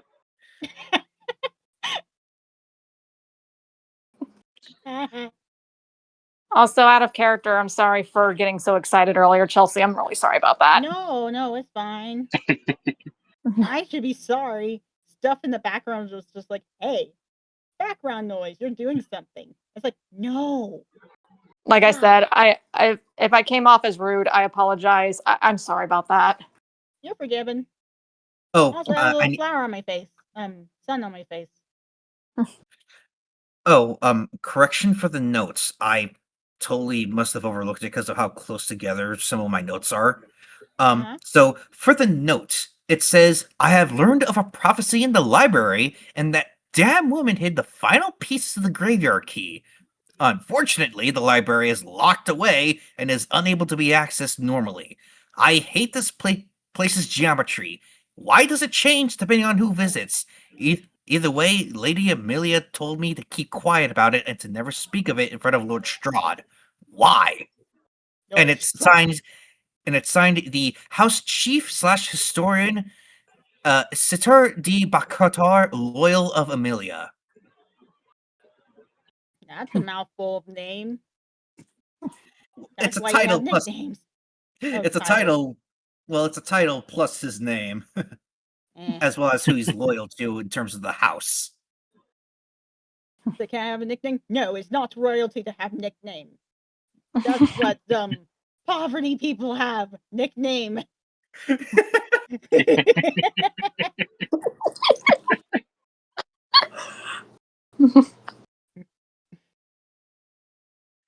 Not a commoner. All right, so I take it you guys head to the trophy room. Yes, we head to the trophy room. All right.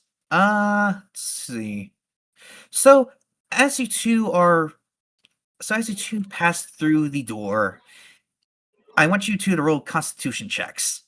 Constitution. Okay, for you, Chelsea, that is. Why do I keep pulling? Constitution is a +1 for you, Cher, and for Aurelius, Constitution is a +1. So 1d20 +1 for both of you. 1d20 plus Okay. 1. Yeah.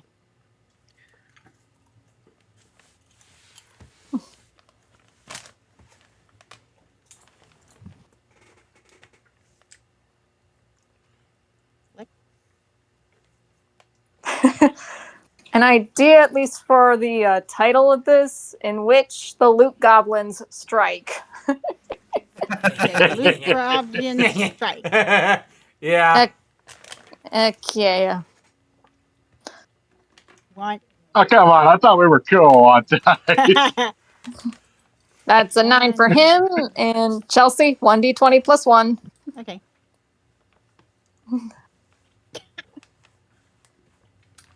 $16. Okay. The dice are just All right. mean tonight. Yeah, All they are. All right, Aurelius. Because of your connection to the light, you smell something putrid. It reeks of death and darkness, and you just get this massive headache, and you put your head on your temple, just trying to rub it away because Moltrin, aka Tylenol, doesn't exist in this universe. And Chels, your nose picks this up as well, and it gives you a headache as well, but it's not effective as much. But as you round the corner, you see something very odd. You see what looks like a guardian of Daggerford, because you remember that Vladislav had once said that he took a lot of men through these mists, and only he came out.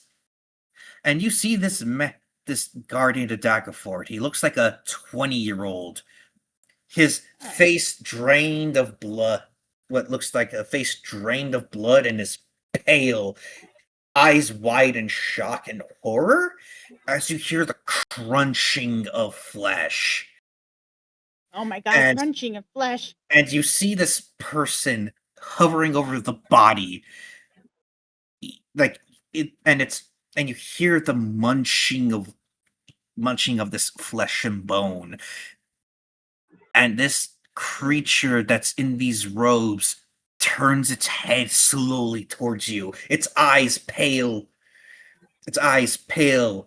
and its mouth bloody as it goes.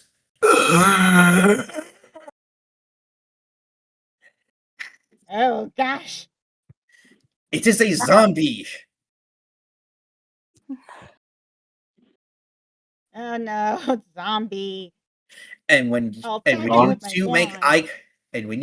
eye contact, it seems to drop whatever it was holding, which was possibly this man's organs, and starts to slowly get up and walk towards you, arms outstretched, as if wanting to grapple you.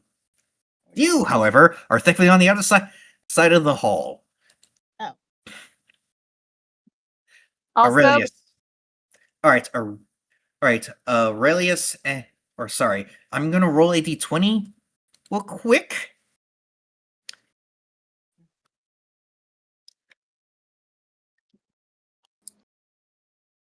oh, Cher, Yeah? a little fact for you. You can actually transform into animals now. Oh, I can? Yeah, both Yep. in combat and out of combat. All right, so With guys' permission, there's a wolf, there's a wolf, there's a horse, and if you approve, there's even a killer rabbit. Nice. Alrighty. So, For those wondering, Aurelius. yes, the killer rabbit is a Monty Python reference. You are welcome. anyways, Aurelius. Because so the way I did this is that if it's below a 10, it is going to be you that goes first. If it's above an 11, then Shells goes. But since it's a 3, I want you to. What do you do? Because you now notice this zombie walking towards Shells. You got Reyes, you actually have a new ability. It's called Divine Smite.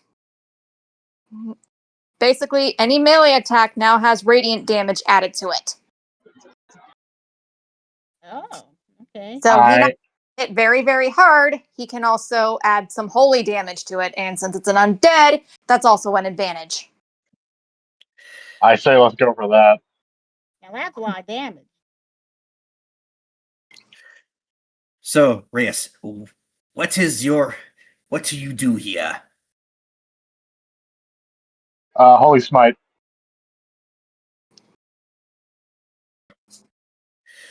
Okay.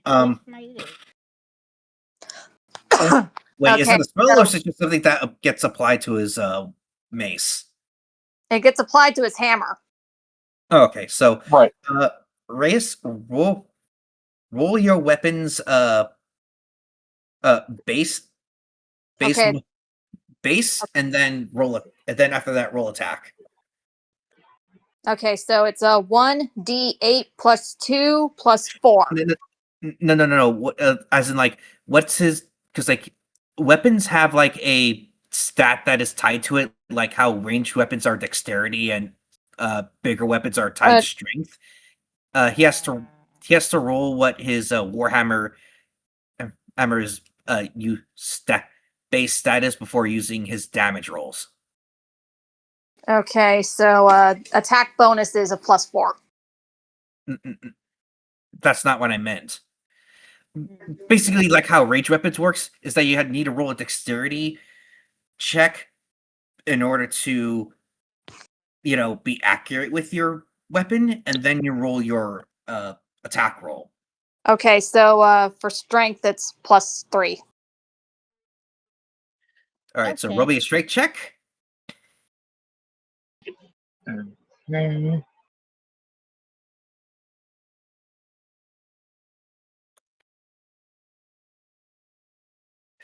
Ooh, you definitely. This All is right, definitely a hit.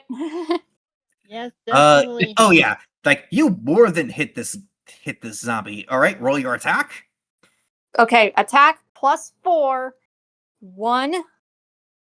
Okay, basically you roll for attack, it's a 1d8 plus 2 plus 4. And for radiant damage, let me double check.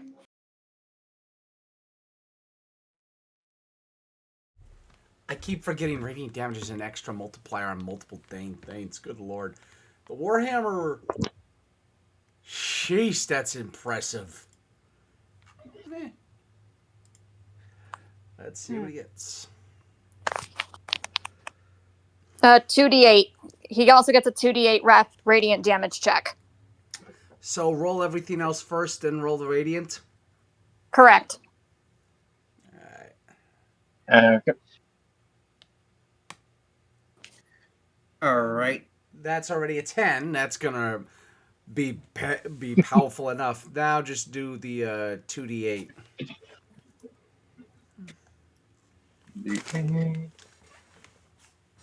Okay. All right, 16. Let me check the zombie stats.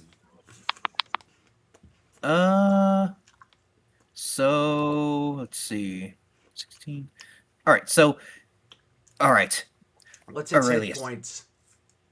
Its hit points is 22, but there are certain conditions of where it's either stun. However, I have added special conditions. So, right, Aurelius, you see, Cher is staring at this zombie, the zombie that's now walking towards her. Your instincts as a man of faith, as well as that of the lights, you run at this zombie, and with your warhammer, you you wind up a swing, and it hits the zombie in the chest, and with your strength and with your attack, you hear the crunching of its chest just gaping into itself. Self as blood falls out of its mouth with its dead eyes wide in surprise, as because of the force of this blow, you it is thrown against the other side of the wall, and it slumps down and it slumps down, and it is no longer moving. Its head dangling from its neck almost limp. Oh. It is not wise to trifle with a paladin undead. Yes, you saved me. Thank you. I thought I'd be dead. Do you want to attack this thing to make sure that it doesn't come back up, Chelsea? Yeah. Okay. All right. So, Chels, you have the self-defense dagger, the self-defense pistol, and then, of course, your cantrips. Which one would you Okay. like to use? The dagger helped me last time. I go back with that. Also, I don't have a dagger for the moment. Actually, she's also got a sickle. Do you want her to? There's also that as an option. Is this a sickle? Yeah. Or no? What you got there? 1 second. Actually, what- could somewhat count as a sickle, considering it's circular, but not exactly. It's more of a wand. Okay. Basically, a sickle is like a miniature. It's like a handheld scythe. Does that make sense? Oh, like Peter Pan has? That's a dagger, but what you got is much more curved. It's like a scythe, but it's shaped like a scythe, but it's actually a one-handed weapon. Oh, okay. Yeah. Then that is make that and then is that a finesse weapon or a dexterity weapon? Let me double check. Pretty sure that sounds like finesse weapon. It's a slashing weapon. I mean, what is? Because you know how warhammers require strength and crossbows require dexterity. That's what I'm talking about. I believe I think it's a melee weapon, and it's I believe I recall ranged are more finesse weapons, and I mean, that's the type of weapon it is. It's just that there's a base stat that is required to basically sort of aim your weapon okay. in terms of melee.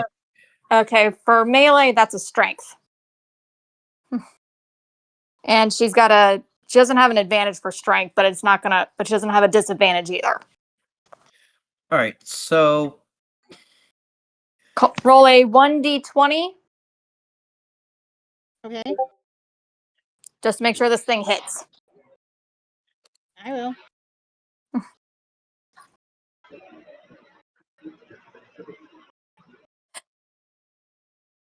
Bless you. Bless you. Sorry. Bless you.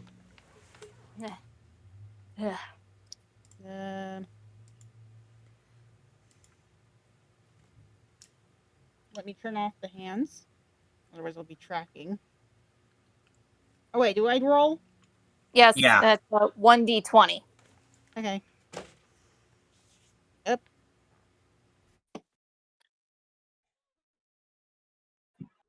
Come on, mouse cursor. Come on. Yeah, been there.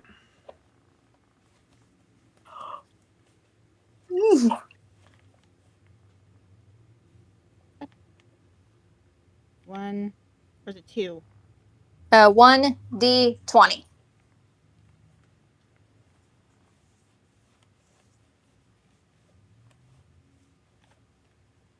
Whoops, that's a plus.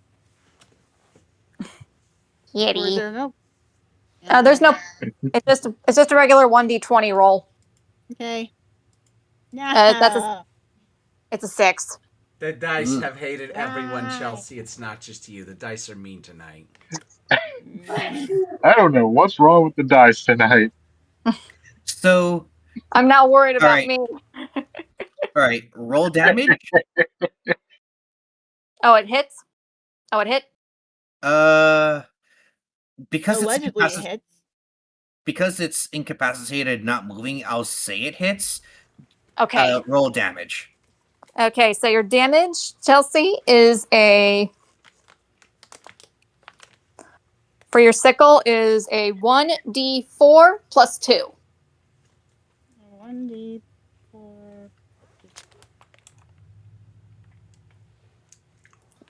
Plus 2. Okay, hold on. Sorry, I was sorry. messing around with it. No, you're good. Get my attention. I was too stuck.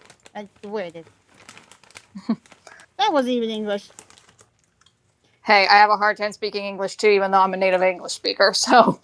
Okay. Me fail English? That's impossible. I'm Thank you, sorry, American. Thank you, that American was a good education one. system.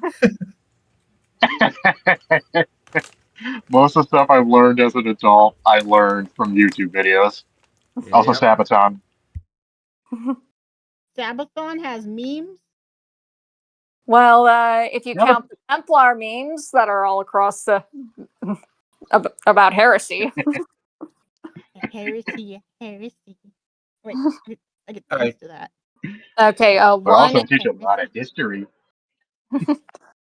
Okay, okay. Do you need me to remind you what the roll is again? 1d20. No, it's 1d4 plus 2.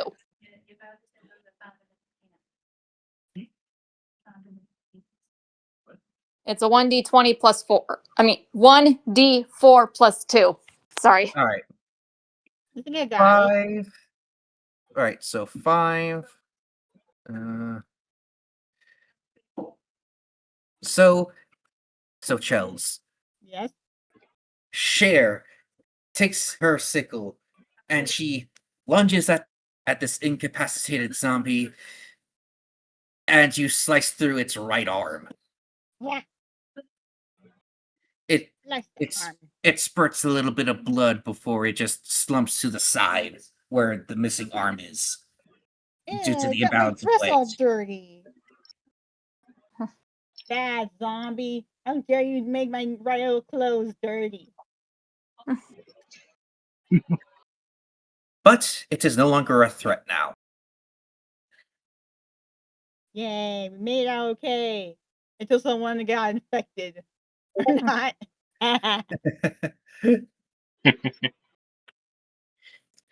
And so with this encounter foiled, you guys round the corner and you notice stairs to your right. However, there is a gate and it is magically locked, which means either you have to find the key to this door or the people on the first floor have to find the door. They have to find this key to this door. But in any case, you walk towards the trophy room. And when you enter the trophy room, you see a lot of stuffed heads. Oh. How lovely accessory of the stuffed heads they have here. There's like a lot of them. And there's a small bookshelf as the room is lit with several torches. The shield crest is on a pedestal at the center of the room. I want you to Grab an roll. item and then switch it so that way it doesn't activate a trap. Yes, I want you to. agree. Okay. No. Actually, so for that to work, Chels, I want you to roll a intelligence check. She's gonna have a disadvantage of that. That's a 1d20 minus 1. No, if you put in a 40. No, Chels, Cheapest it has to be a system. d20. Yippee! I'm sorry, Chelsea. It has to be a D20. I'm sorry. Okay, fine. This isn't a Don't video worry. game where we can install mods to cheat. We have to be fair, much as it's annoying. And don't worry. Yeah. Don't worry. Once you level up, I believe you can gain another D20. So you can just spam D40s all you want eventually. If I read the player handbook right. Technically, you just type in 2d20. Okay. I know that, little brother. Ow. That's the wrong type of roll, sweetie. That's a Is it? 1D. Yeah, 1D20 minus 1. Ah. Okay.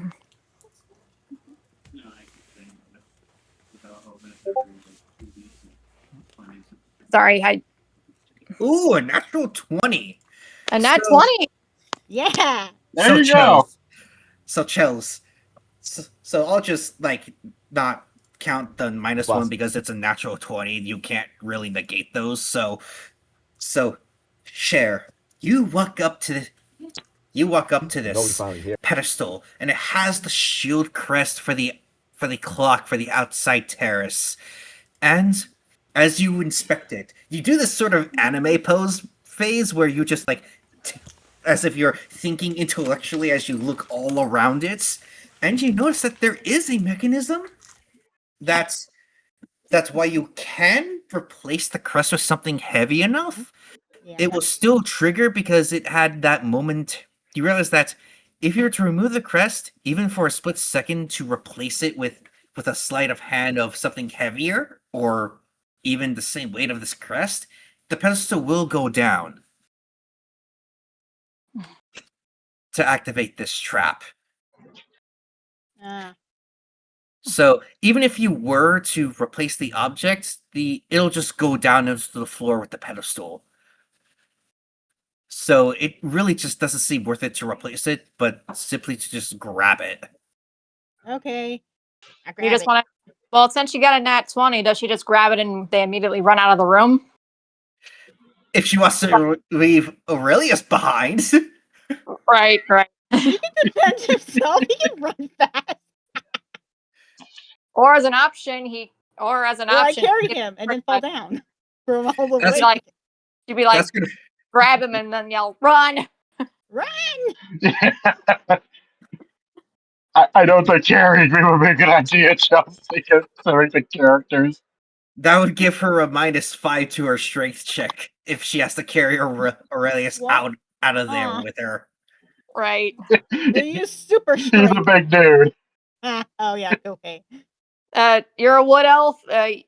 You're more good at sneak and running really, really fast. Get what I'm saying? Yeah. So, Chels, do you relay this information about the pedestal to Aurelius, or do you just grab it? Do both. Or you can only pick one. I hate picking one. I want both Well, you things. can grab it and just let him know that, hey, this is a trap. We might have to fight.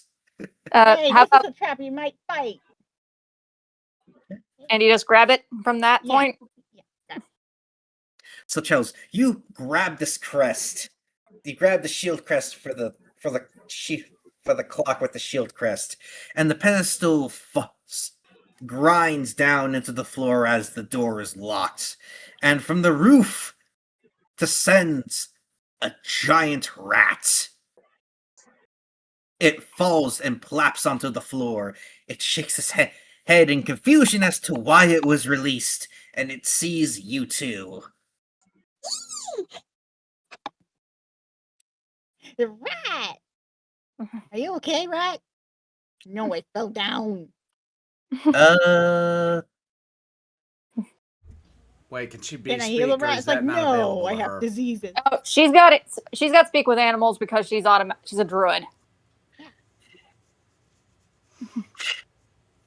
I know how you feel about animals, so do you want to speak with this first? Yeah. I was doing that before I got interrupted. You can't, Mr. Rat. You fell down. No, you beam. I fell down.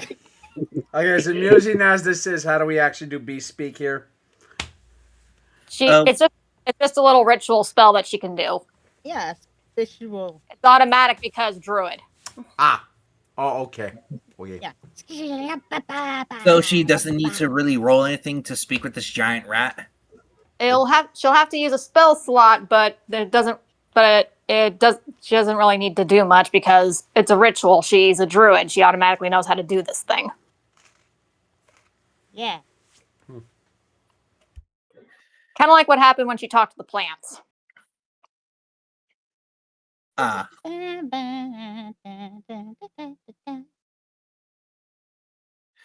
right, And Chels. Would you anything like else, to? Rat? It's like, no, now get away before I give you rabies by biting you. Well, Rude. Chels. Well, Chels, do you decide to use a spell slot to talk to this rat? I guess. I was trying to do a shrug, but then my hands were just like, hey, I want to give you a hug. Thanks.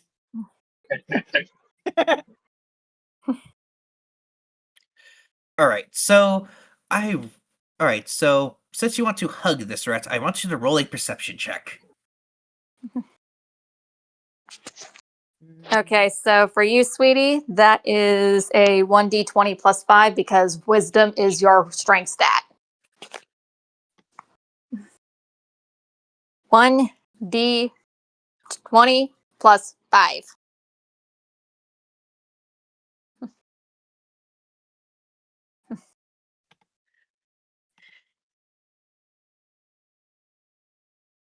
$11.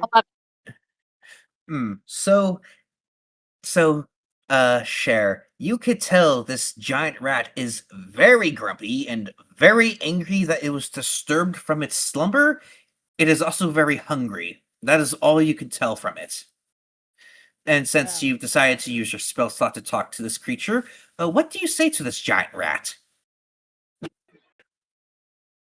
1,000 pardons, you fell down. You okay? It's like, no, I fell down, you dumb druid. I'm not dumb. You just fell down gravity. Oh, I guess so. So, as you say to this rat, "Are you okay?" The rat just looks at you, perplexed that it can understand you, and it just replies in its squeaky voice, "I fell down from the hole. How do you think I feel?" I fell down from the hole. How you think I feel? Oh, You want to apologize to the? Do you want to apologize to this big guy? I'm sorry, big guy rat. It's fine, I guess. So, Won't happen when the rat again. hears that you are apologizing for disturbing it, it is Yeah. very perplexed now at you. Because no one has really ever treated it as if it was like an actual person. They just treated it like it was a giant animal. Uh-huh. So it's now very perplexed and intrigued by you. Did It Chelsea then, potentially just gain a mount? it then it then squeaks at it. How did you release me? With magic. Basically, just tell him you just moved something, and next thing you know, it released him. They were I just just moved something and then it released you. and you were just trying to and you were just trying to find a puzzle piece to move through the house. And I was trying to find a puzzle piece to get through the house. And fight. It is. I'm gonna have it roll a perception check. Let's see what is perception. That for the rat, I guess. Yeah, it's for the giant rat. I'm trying to find its perception. Or assume what its perception is. Is that like intelligence? Perception is a wisdom. Okay, so it's just a regular it's just a regular 20. Mm-hmm. Okay. D20. Oh. 17. Oh wow. So the rat is is off put, but also intrigued at the fact that you are being very genuine in your words, that you just moved an object and it just fell down from its resting place.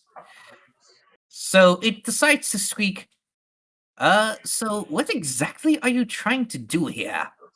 Well, exactly what you're trying to do here. Just say that you're just trying to find a way out of here safely, and you're trying to reunite with your friends. Valrat, I'm trying to escape here and reunite with our friends. We got lost with my friends. We got lost. It then sort of nods its head. It then walks towards a particular part of it walks to a corner of the trophy room. It then starts sniffing around it, and it then pulls out what looks like a book.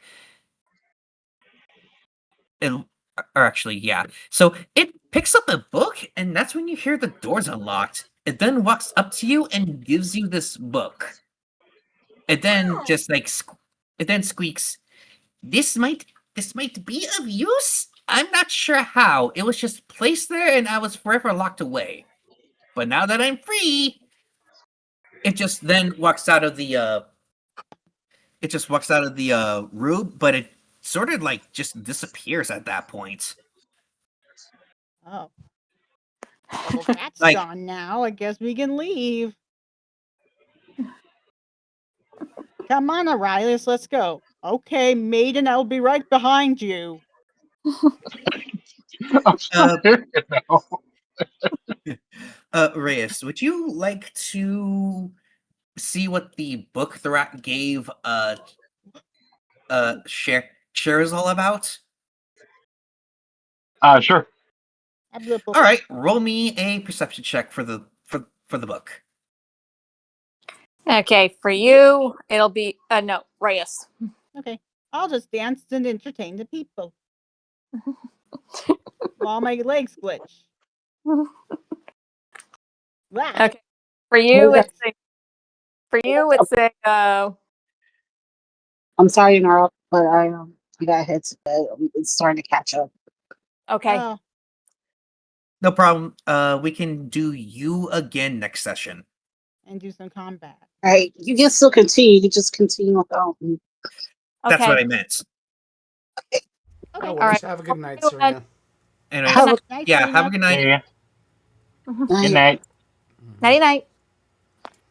Okay, so for you, Aurelius, your perception is just a regular 1d20. But Okay. given that the love of his life literally just got them out of a massive fight just by being nice to an innocent creature, I'm going to add is it okay if we add inspiration here? Sure, I'll allow it. Yeah. Okay, so if he fails this roll, he has a chance to roll another roll. Okay. Yeah. You like my Just assessment say I again. on my face? And ears? Just Okay, so because it's a 2, he gets an automatic free roll. Okay. So just a regular 1d20. Yeah. okay. Okay, it's a 10. So I will give you this I will give you this then. So Aurelius, you see that this is some sort of diary of sorts. However, a lot of it is illegible to you, either because of the handwriting or just something is just not connecting to your head. But you do read one diary entry, and it reads, Daddy had an affair. I don't understand why Daddy cheated on Mommy. Did Daddy not love Mommy? If that's true, did he even love me? Mommy thought so if he was willing to want to be with those annoying cultists that strut around our home like they own it. Little do those human things will see when I give Mommy building plans. They'll think about who owns what now, those assholes.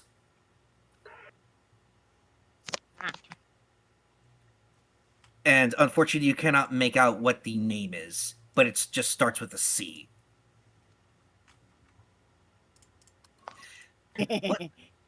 What do you read from that, Aurelius?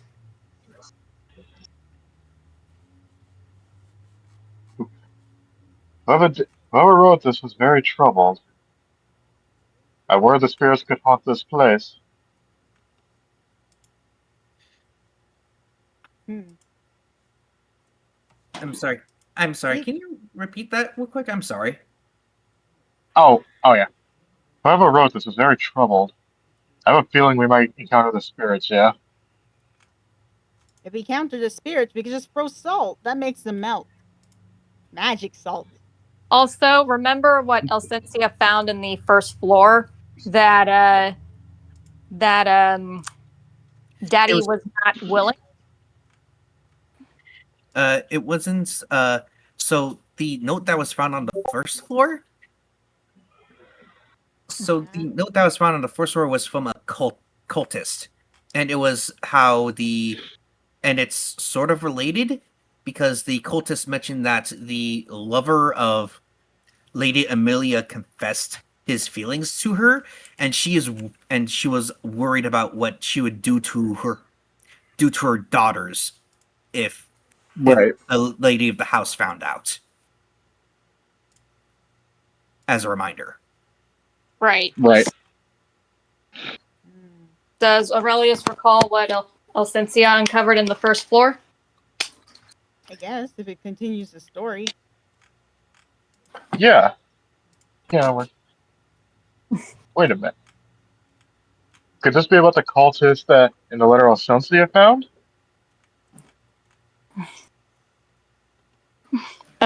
Elsensia, not. Oh, I thought I said that. No, you accidentally said Chelsea. Yeah, you Oh, yeah. did. I don't know anything about that. right, right. Well, So I, all right. So Aurelius, you're saying that you are crossing reference to the note that Elsensia had found, and it's sort of related to this because it yep, mentions how the lady of the house was cheated on. yep. All right. What what conclusions are you drawing from these notes? Other than that, this is clearly a very troubled child. That was going on in the house is a curse that the child set on upon the cultist. Hmm. Roll me an intelligence check. For you, Reyes, that intelligence is still a +0. So regular d20. Yeah.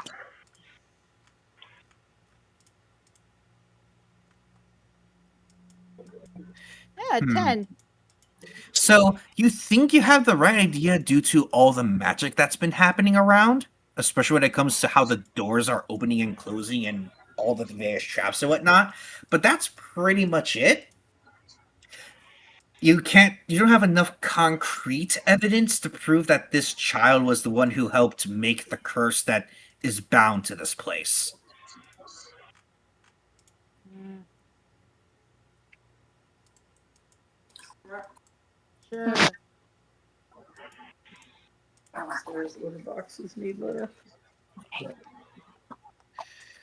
So we can tell. So we, so we can tell that. So we can tell it's a curse of somehow. Yes, The so question is,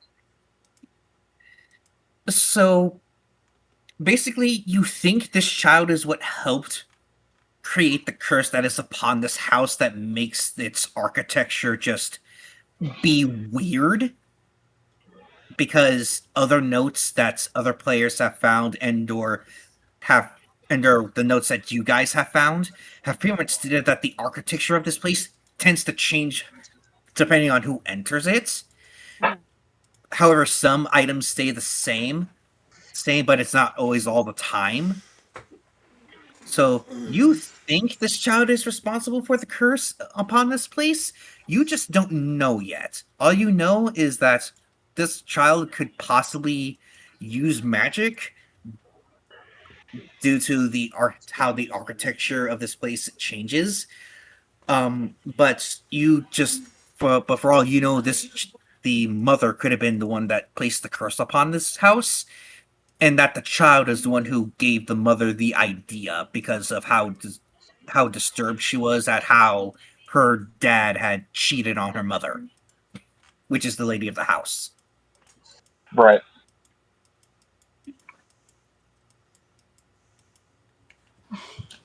Mhm.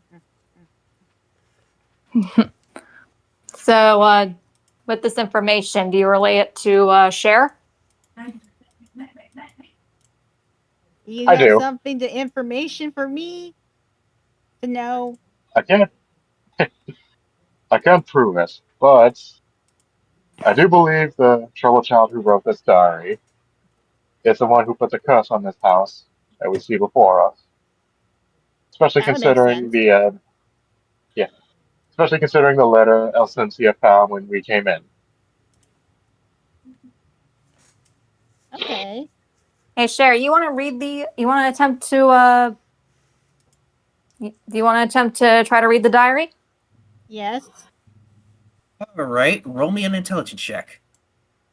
Okay, Okay. for her, it's a 1d20 minus 1, but if it fails, she also has inspiration because she's an outlander, and outlanders tend to interact with animals the most, and she literally just, she was just, that boss fight ended up not happening because she was just nice to a rat. Yeah, I did not expect that actually. There's a boss? Oh, darn it. Why I talk to the rat? The rat was No, the the rat. boss. Oh. Yeah. You literally managed to pull a bardic D&D gag of befriend the boss. Oh, By the I'm way, is sorry. the rat coming with her? Why No. the rat would be dead weight, man, Aw. for a snack. Nah, aw, that It's could be cool. so Just telling you. fun. We could have minion. Yeah, unfortunately, Cartoon's coming. Cartoon unfortunately video. unfortunately when the rat crossed the the door frame, it just it just disappeared. Aw, poor rat. We'll find something else to keep. Also, yeah. Also, yeah, Chelsea, attack no jutsu, the boss. Oh dear Okay. lord. Okay, so Chelsea, that's a 1d20 minus 1, but actually, if it's perception, No, it's 1d3 plus investigation. 1.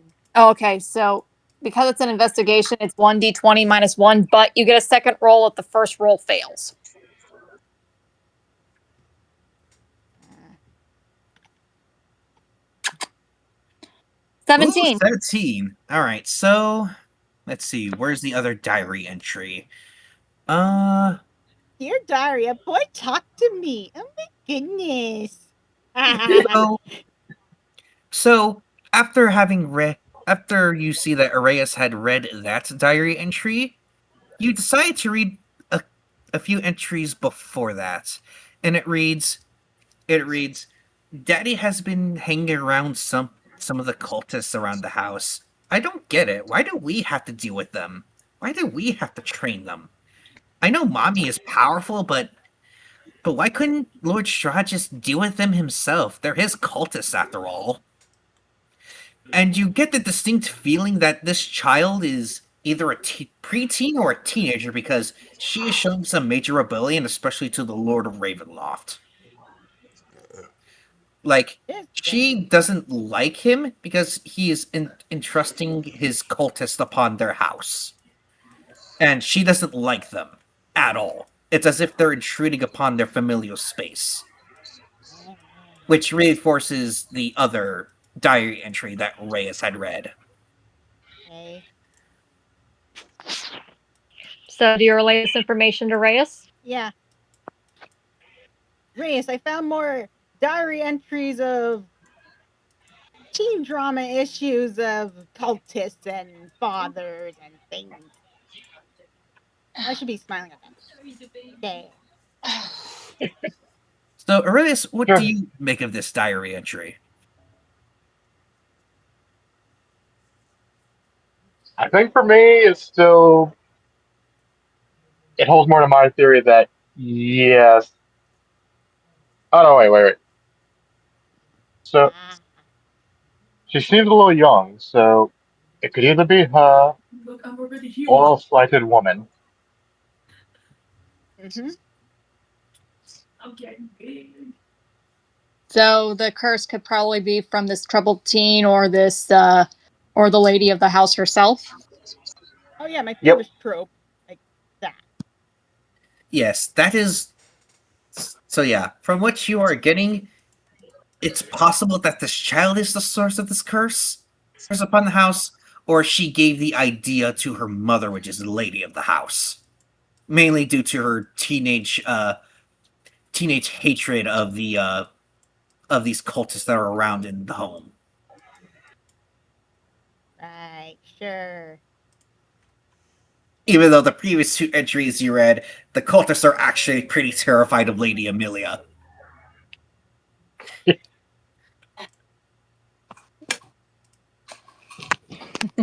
Yeah, just like we're terrified of Queen, whatever her name is. She gave us she ate all the food and then she gave us breadcrumbs and we're terrified.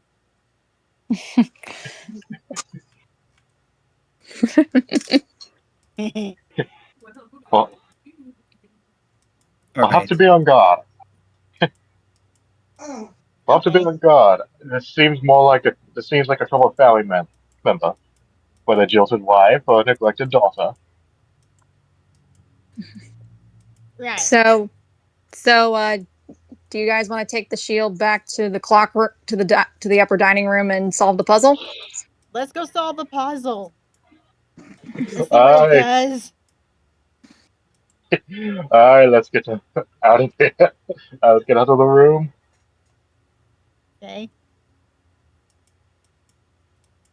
Get out And of do the you room. keep the and do you keep the journal in? And do you keep the journal just in case? Keep the journal just in case. Keep the drama journal. Yes, our comrades would want. Yes, our comrades will want to see this. Yeah. Alrighty.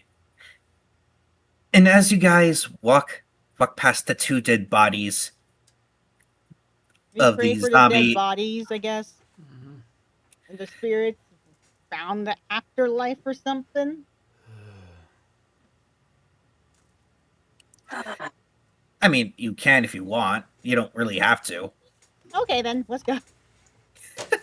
All right. So Aurelius and Cher go back to the area above the dining room terrace, and after inserting the shield crest, you hear the grinding of gears, the clicking of locks, and the whooshing of wind and magic. And the clocks on their pedestals slowly sink in, but barely an inch. And their doors open up to reveal, let's see what those rewards are. Let's Okay. see. Let's say storeroom, dining room, terrace, dining. Oh, here we go. Um, you find you find the you find another you find 20 gold pieces, a tinderbox, a red herb, and another note. Oh, And it another note reads about drama. and it's from the and this note is from the chief historian slash chef of the house, Sitor de Bukotar, I think is Yeah. how it's pronounced. He And it literally gave the chef a reads nickname. let's see. Uh, it says, be careful of all the animals within the house. They are very hostile, and some of them are even tripped by the slightest of noises.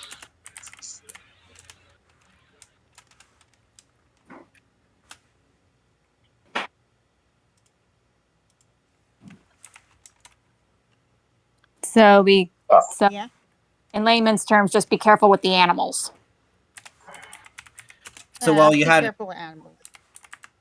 Yeah, so while you managed to convince the giant rats of your non-hostility, not all the animals are going to be prone to your compassion, unfortunately.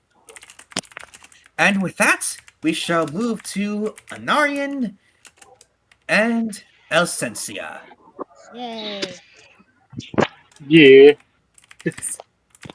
And it is there that Anarian is currently resting on Elsensia after having used one too many cantrips which had drained his body.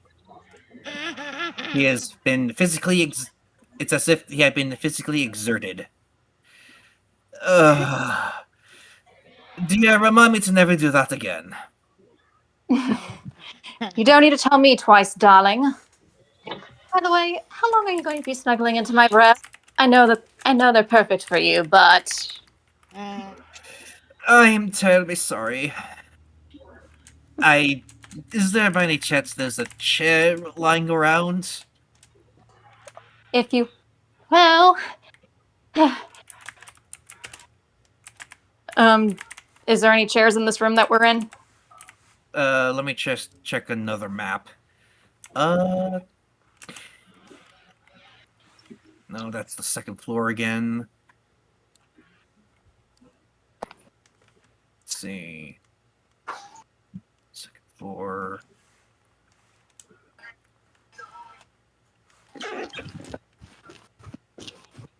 That's the outside. So in this smaller gallery, there is a chair as well as a bunch of paperwork and a shelf containing books. So you set Anarian down on the chair, and he notices the paperwork and just begins to look through it.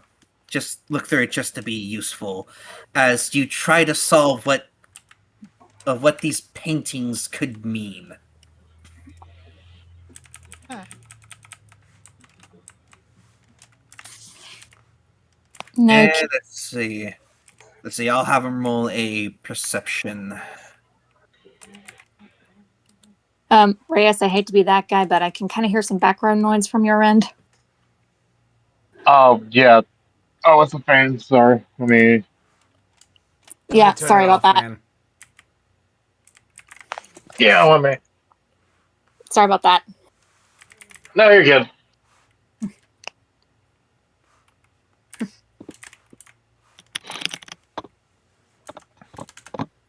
A little ASMR for you while you wait. Sorry, Right. I probably should have just downloaded some of this stuff onto my computer or something. Yeah, it happens. Let's see, where is it?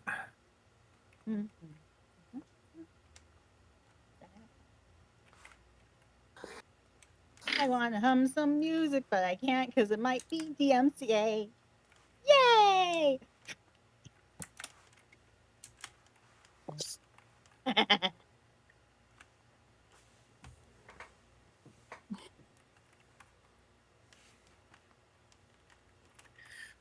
Sorry, Do you guys. guys like candy corn or licorice?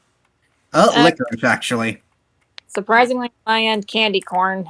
Licorice is a little too bitter for me. It's wax. Yucky. Oh god, I'm going to make enemies with this Porcato's toast. Volcano's toast. That's candy? You know I'll the spell old that. no, you know the old taco shell commercials. Porcato's toast, a little kid. Oh, yeah. Yo Alright. quiero pastor. Alright, so 3. Sorry about that, guys. Yeah. You said that the black licorice tastes like grapes, babe. No, I didn't. Right? You did? Oh, No, okay. I Never didn't. mind. Alright, so 21. So he looks through some of this paperwork, and let's see, what do my notes say? So he notices some plans that's related to the small gallery, and he even even comes across a riddle on a small sticky note, and it says, in order to, and it says, two, there are two men. It says, a man is mourned by two women, but only six can be resolved.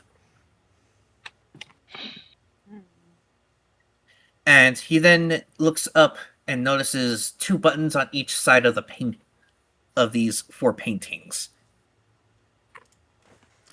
And he comes to the conclusion. Oh wait. Okay, Let's see.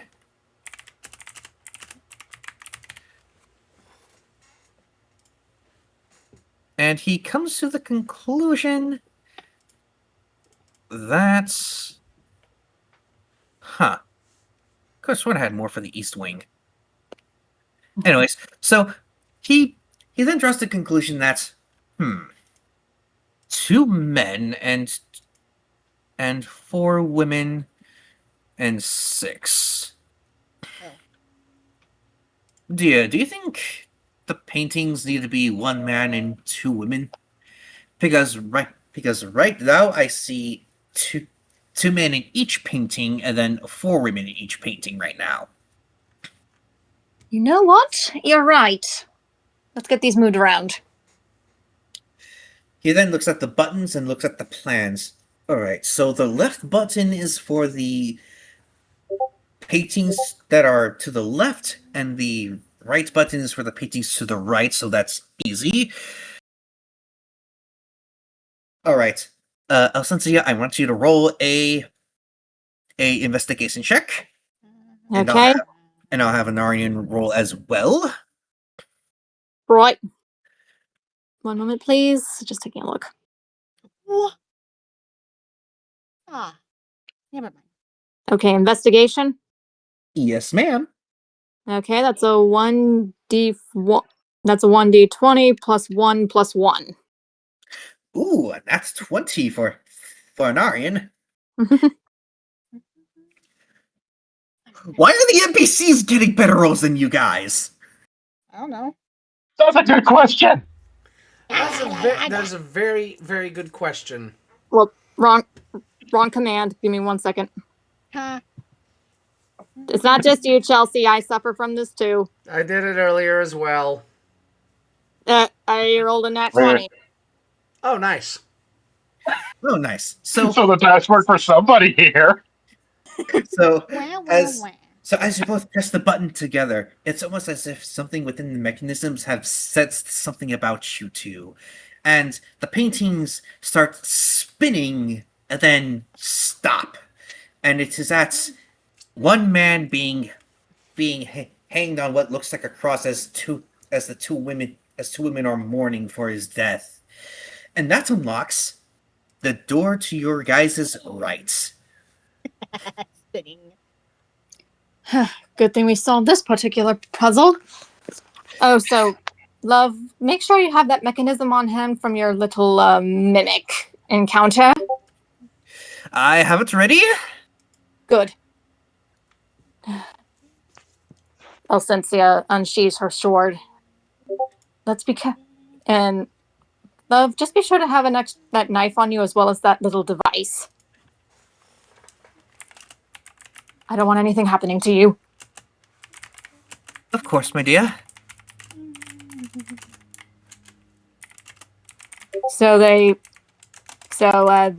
I no doubt that they go to investigate the newly opened door. Yep. Let's see. Let's see.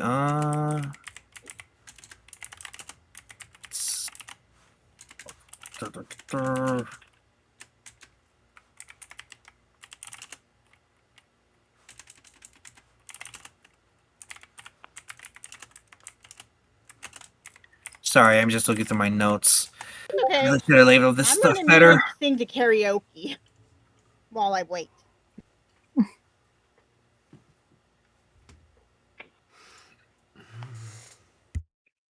see.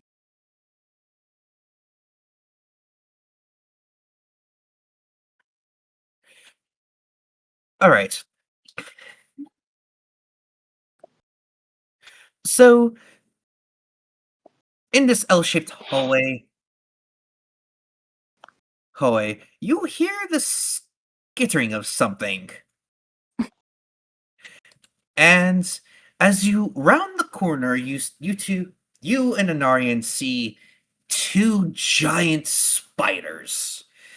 They haven't noticed you yet, so you guys might have an advantage. However, with how close the webs are to the corner, you are unsure as to whether or not that if you so much as touch it, that the spiders will feel the vibrations through their webbing.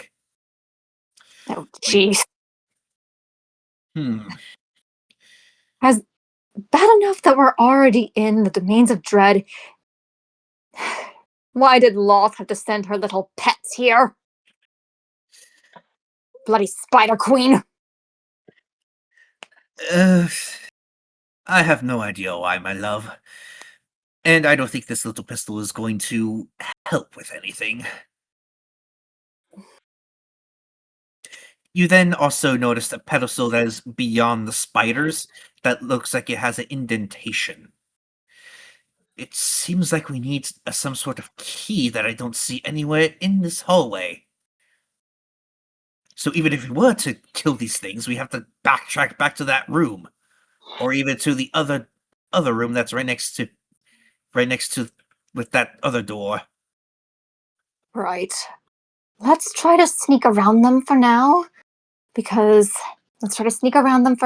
Find whatever key it is, then we face these monstrosities. That I can concur, my dear. Let us turn around. And with that, you are back in the small gallery, and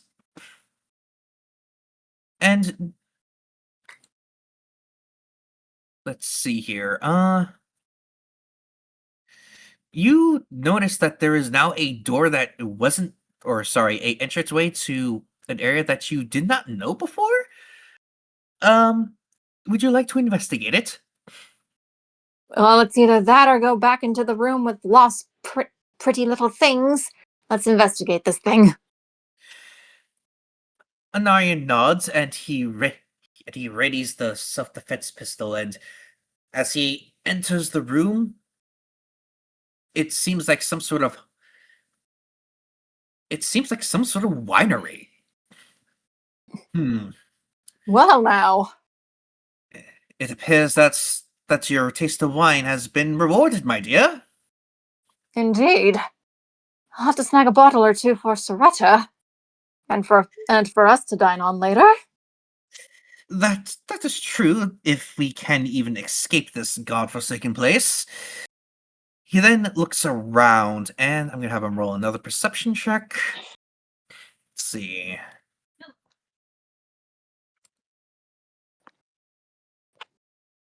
+20 +3. 14. So he also notices a pedestal that is missing something. He then walks up to it and starts feeling around this thing, and then he just starts pondering what could this pedestal need. Love, can you check to see if there's an old vintage of wine that could be heavy enough? I think this pedestal needs one. You're right. All right, roll me an investigation check. Okay. Just double checking my stats real quick.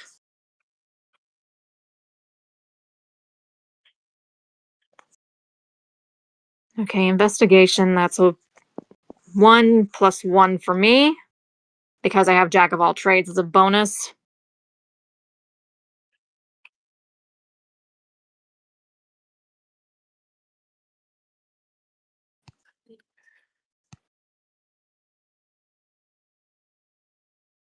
Ten. 10. So you look around, but you can't seem to find a wine bottle that could be heavy enough for this pedestal. Love, could you be a dear and help me out?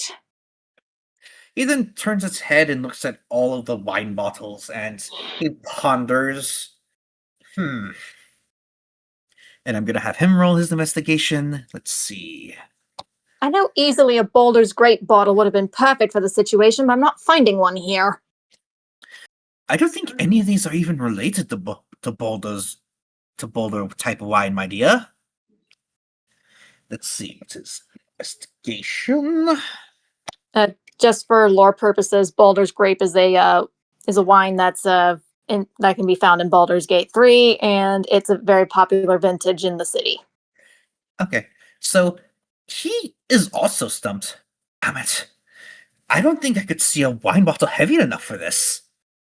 They all seem light.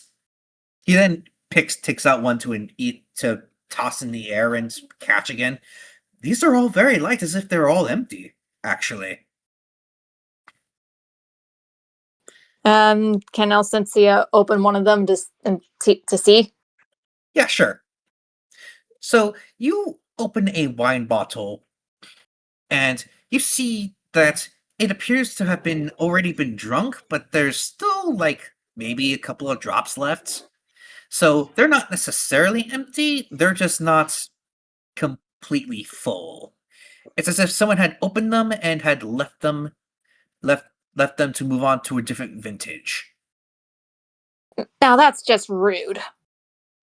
Yes, who would just leave a perfectly good opened wine bottle just to open up another? That is Unless someone was improper desperate, decor.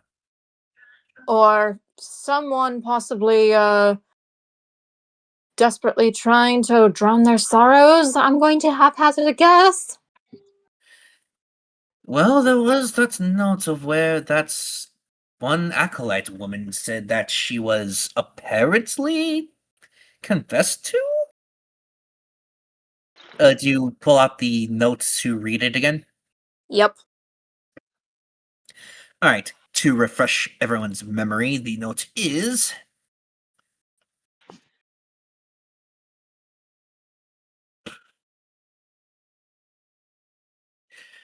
I have fallen in love with Lady Amelia's husband. If she could even call him that, I often hear screams of no more from him, begging for the unwanted sex to stop, and yet he still chooses to confess his heart is mine.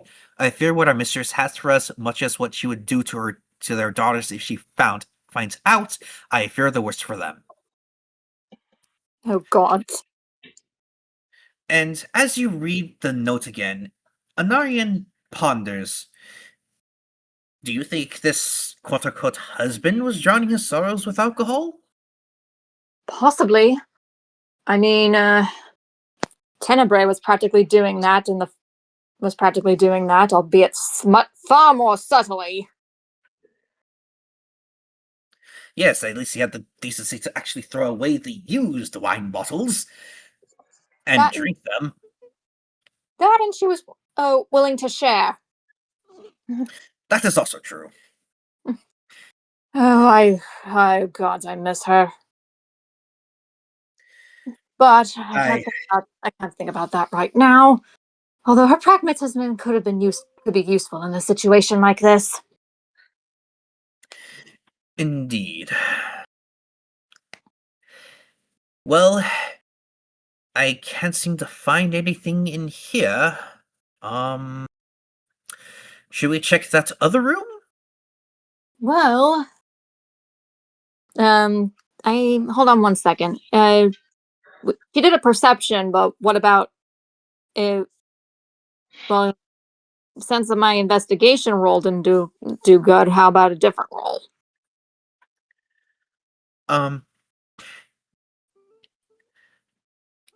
For the wine puzzle? Yeah. What if? You can try. Okay, let's see if I can try to use some. Let's see if I'm gonna try a history check, and if that doesn't work, an insight check. All right. Will that be okay? Yeah, sure. Go right ahead. Thank you. Because maybe there might be a vintage that she knows that might have something that might be able to help.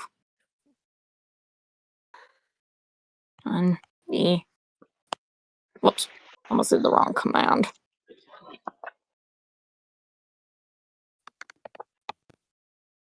Lonely, lonely, I'm just so lonely.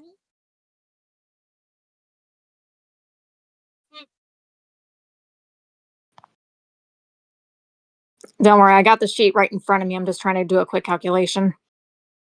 History course. plus 3 plus 1.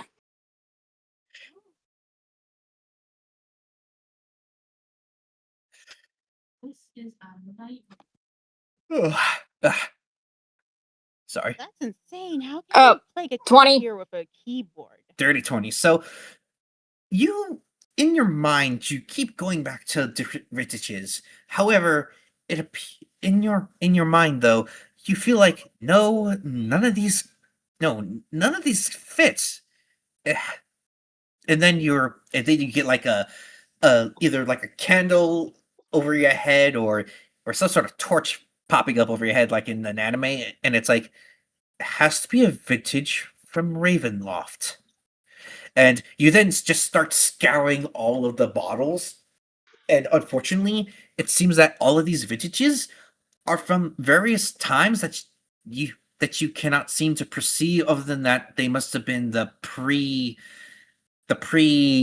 history of the lands that you know of, and you know that those won't work. As much as I love Omni and dessert wine, I'm afraid these won't work. Any what are you thinking of, my love? Well, all of these vintages, that seems like that can only work for a vintage from Ravenloft. All of these vintages, they're actually from other worlds and other times, including Faerun. Oh? So what you're saying is that all these labels that we can barely read are from pre Daggerford and all of that? Before history as we know of it? Correct. And if it only works with the vintage from Ravenloft. Oh boy. Which means we have to find a Barovian vintage or one specifically made for our current for the vampire overlord here. That is true, but I still can't stop thinking. It said that note you found, it said that the vampire overlord had daughters. I can't seem to get it out of my mind for some reason. Love, I just had a rather nasty and horrific thought. Does it have to do with the note you found? Yes, and oh God, You think that the husband mentioned is not a husband, but rather a house slave that she took a liking to? love, just be calm about this, please. And I'm afraid I'm going to have to say yes. She quickly hugs him because she knows that that he's probably thinking of bad memories.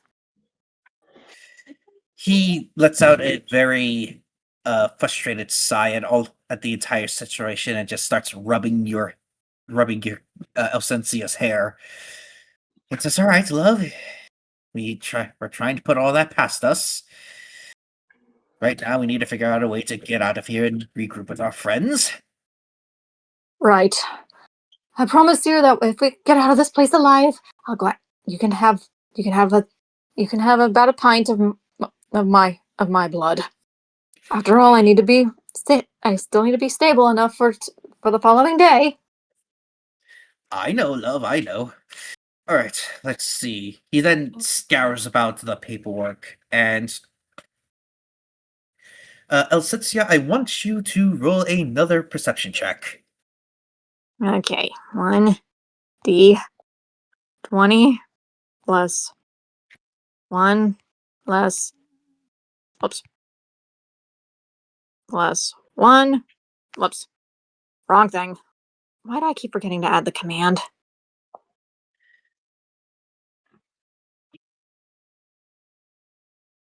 8.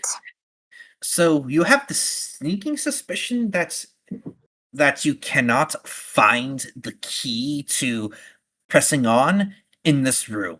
Like, it is non-existent, save for just simply unlocking the door and the items you have recovered from the mimic. Right. Is something the matter, dear? You think of something? I'm afraid that whatever we're looking for is not in here. We're gonna have to look up. We're gonna have to look elsewhere. And Well, judging, hopefully, this place will help us find something or someone that might be able to get us out of here in one piece. Hopefully, that someone is an ally and not someone trying to hack us to pieces. he then has the sneaking suspicion that it has to do with that other room that is just like across, or not across, but like right next. That is from the door of the of the right side if you exit the current room. Do you think we should check out that room? Let's. And with Hopefully, we can find our respective keys.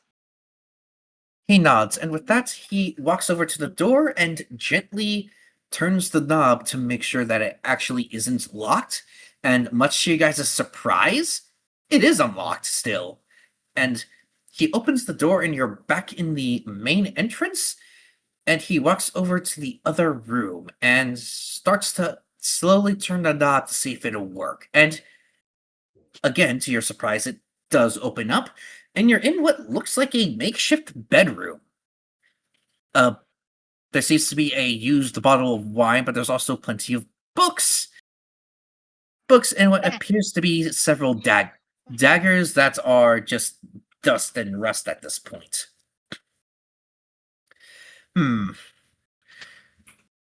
Alright, let's start looting this place and find anything that's useful.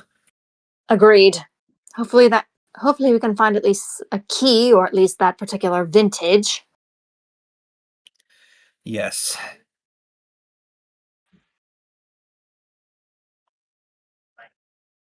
So, Let me check my notes real quick.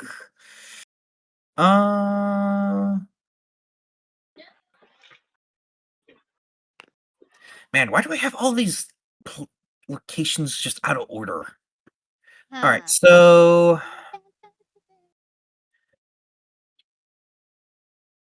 time for Alcensia to be a loot goblin.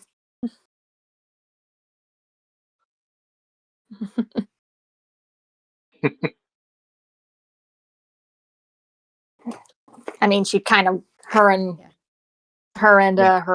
boyfriend practically were in one of the D&D games I played. Oh, I just found out like one of the K-pop Demon Hunter songs and Yakuza Friday Night have the same lyrics in them. They sound the same. It's a good slap. Yeah. alright, so in this bedroom, let's see. So you both notice what looks like a book that's on the desk that is right next to the wine. Anarian picks it up, but notices that it's not of a Barovian vintage, and just chucks it into what looks like a garbage can right next to it. He then picks up a book. The book that's on the desk, and he starts looking through it. There's also what looks like a closet that is connected to this. Almost looks like what looks like a walk-in closet with a door that leads to what appears to be another room. Secret books. Let's see. Yeah. Let's see. Investigations +1. The power of books compels you. You have no idea how many keys are actually books. Oh. Oh yeah. Definitely experienced that in that D&D Yeah. played. Is that a nat one with a +1 modifier? Yes, it is. So, Alcensia, you notice that whatever he's reading from this book, it appears that Anarian is having a panic attack just from reading whatever is within it. Love, are you all right? He then drops the book and falls to his knees, just trying to get a wrap on his breathing. And he looks at you and says, I swear to God, we need to kill the mistress of this house. She then holds his face. Love, look at me. Look at me. You're not with him. You're with me. All right? Like, his breathing is heavy, but it's starting to become slow and steady. You're right. You're right. This is an entirely different person that we're dealing with.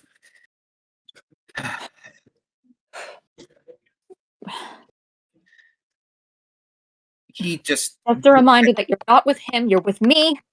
She then quickly bites her finger just enough to just cause a pinprick of blood on it and quickly puts it on his tongue. he then He- he then of course starts slowly he sips the blood from your finger. Thank you. I needed that. I don't want to read that book again. I can't blame you, judging what's been going on around here. Just remember, he would not have allowed you to feed on a living thing. You just did. He nods. Give me 1 second.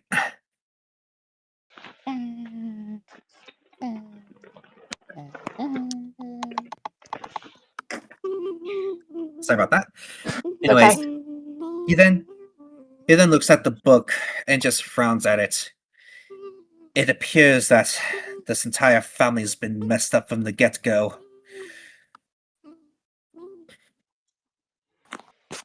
The lay of the house is, shall we say, almost like an exact copy, but flipped agendas of my master.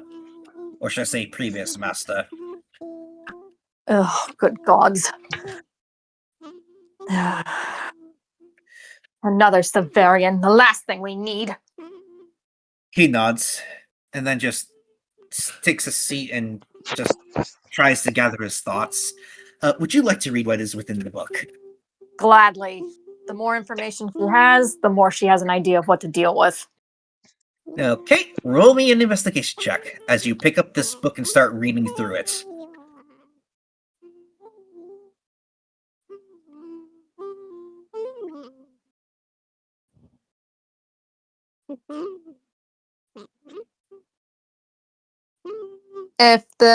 Just a quick question, if the investigation check doesn't work, can a history check work too?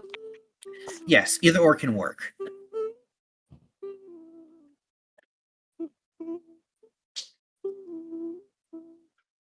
Hold on 1 second. Adding the modifiers.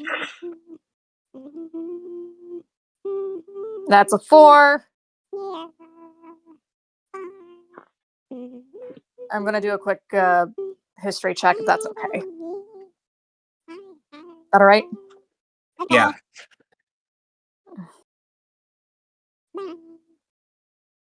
And if that doesn't work, she'll just intimidate the book to tell her what it's hiding because she's getting pissed off.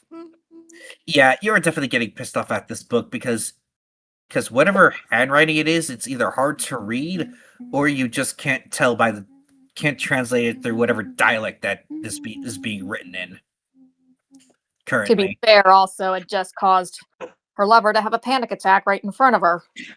So yeah, that is understandable. That in the heat of anger and passion, you cannot tell what is being written.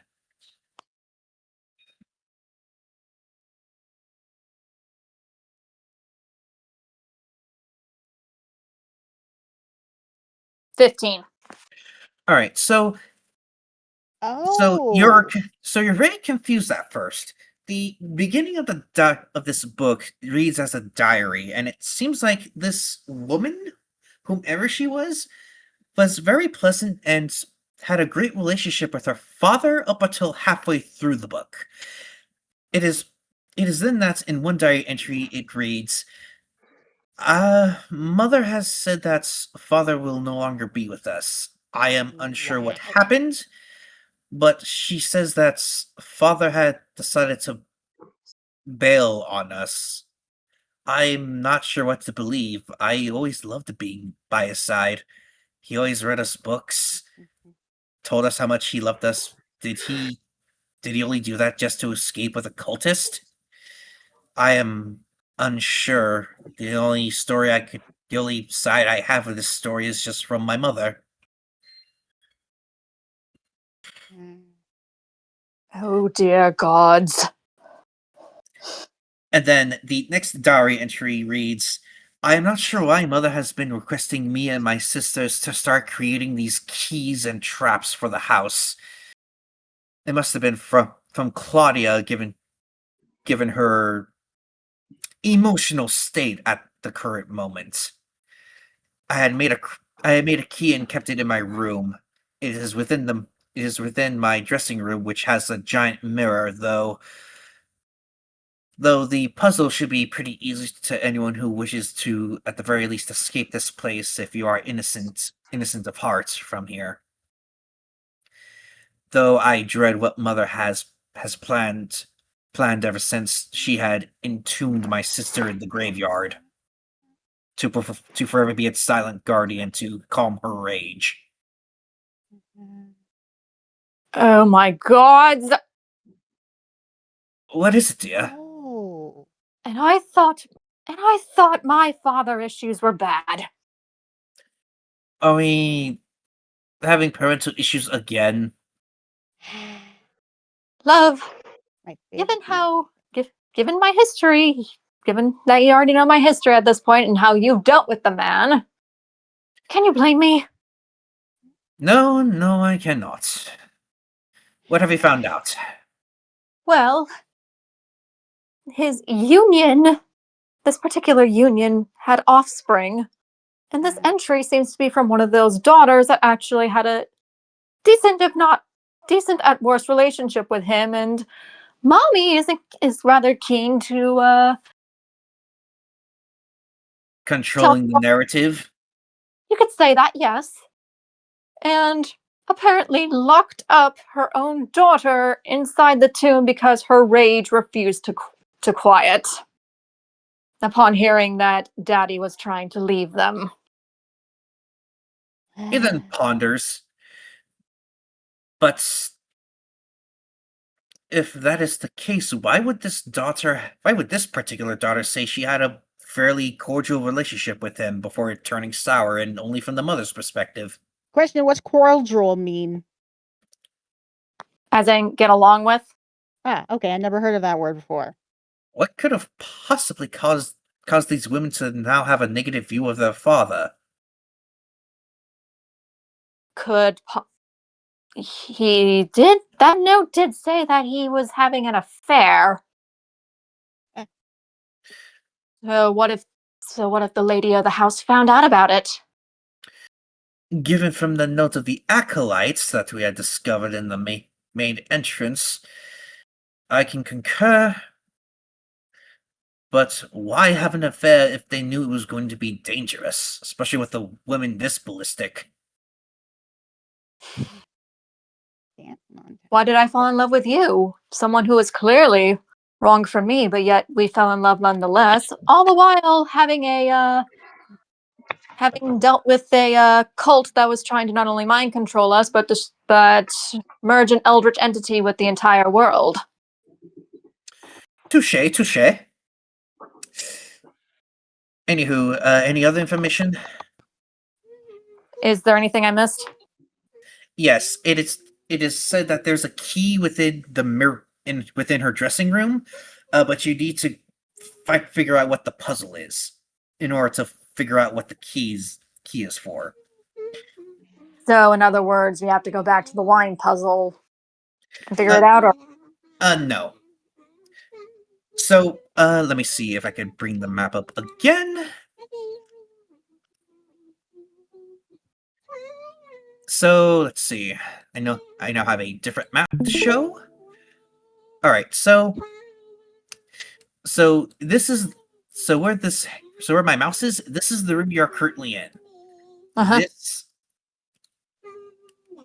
This hallway this hallway right here to this room is what is essentially like some extra stuff, like makeup and all that for this particular daughter, Mhm. and it is in this mirror room that the puzzle is in. I see. So we have to go into there. Yes. Okay, so Alcencia tells him, "Well, we actually have clues to where we can find this key and possibly this vintage from the for the last two rooms.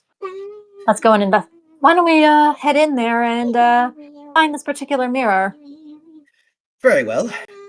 Very well then. Let's.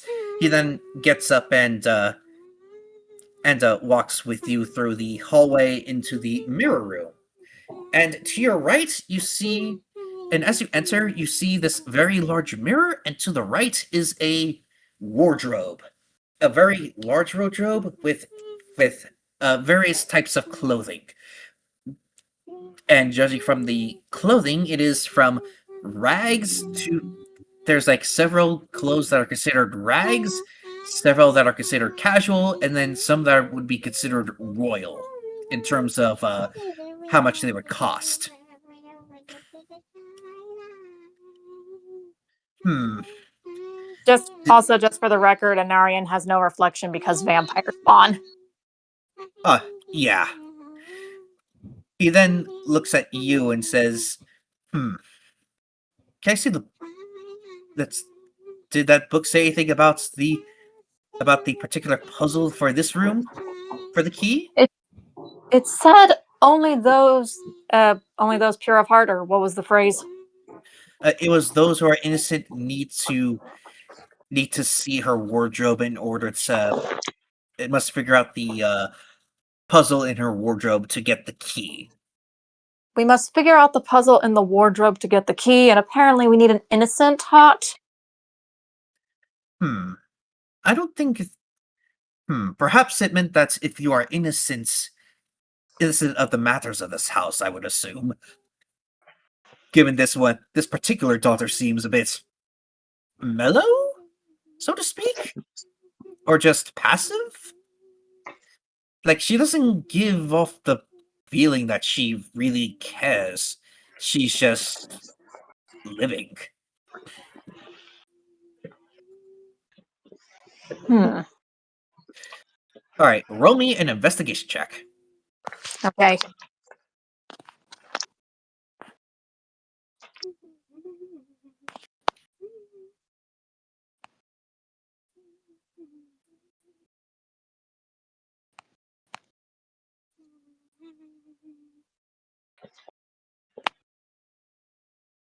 $22, and it was a nat 20.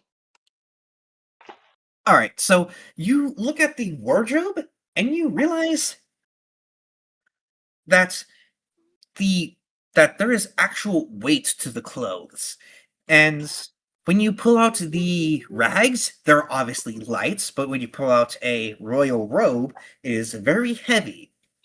So you start to arrange the clothes as if it's from the lightest to the heaviest, as all the clothes are sort of mixed around.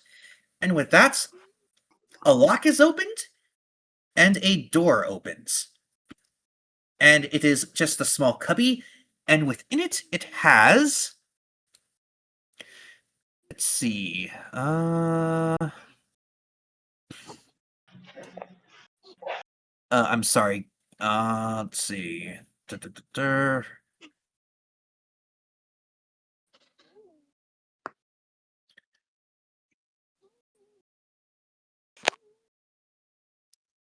Okay, so it has a green herb, a and what looks like a broken musket, and a crown and a crown key. Hmm. Hmm. These are pretty odd items to have in a storage for such a complicated puzzle. I think we might have found something useful for those. I think we might have found something useful for at least one of these puzzles. Hold up the key. That is true. He then looks at the broken musket. Do you think that could Do you know why this woman would keep a broken weapon in her storage? Maybe it's a keepsake, or maybe it belonged to Daddy. Given its broken state, I would imagine so. If it was broken by Mother Dearest, I would imagine if this woman was close to her father, it would be of rather relevant significance. He then puts it into a bag of holding. Though we should probably just take these items just in case. Right. Plus, those herbs could be useful considering factors. Yes. All right. And because of your 20, I'm just going to give you this. It is then that you realize that the shape of the key for the L-shaped hallway where the spiders are, that's for the book. So, in other words, the diary we collected is actually for that room. Yes, it is the key for the next part of the room, or Well, for the entry to the rest of the wing. I say it's time we send lost little friends back to the demon pits of the abyss where they belong. Yes, let's. And with that, I think we shall end today's session. Right. Indeed. That's a good one. We at least got to do something for ourselves. Yep. Until Yeah. people dropping out. And a whole bunch of Richard lore reminds me- dump. We Lord Dump, great. It was before you came in. Oh, Yeah, Oh, yeah. actually, was Chelsea? Chelsea was here for like maybe the tail end of me and Serena, right? Yep. Yes. yeah. So I yeah, there was a guess. lot of lore dump before you came in. It gave us an excuse. Oh, good. I escaped from the boredom. Ladies and gentlemen, if you ever wonder why we're not surprised, she is easily bored and easily entertained at the same time. No joke. I've been singing to lots of songs that's copyrighted, and I was muted. If I had voice changer on, it made it funnier. Yeah. Just for the record, though, sometimes you weren't muted. I could hear a little bit of what you were singing. So just as a heads. Yeah. Okay, Yeah. it was like really tiny. Yeah, it's okay. If it picks it up, I'll dispute it. It's just something happening during a D&D session. It'll be easy to deal with. No worries. Yeah. And with that, before we get into rambly after talk, good night, everybody. Like, comment, subscribe. We will see you later. And yes, we will be uploading this after the last one because I'm going to upload this as soon as we're done recording. Have a good night. Later. Bye. Nice. Fairly well, everyone. Bye. Until Bye. next time.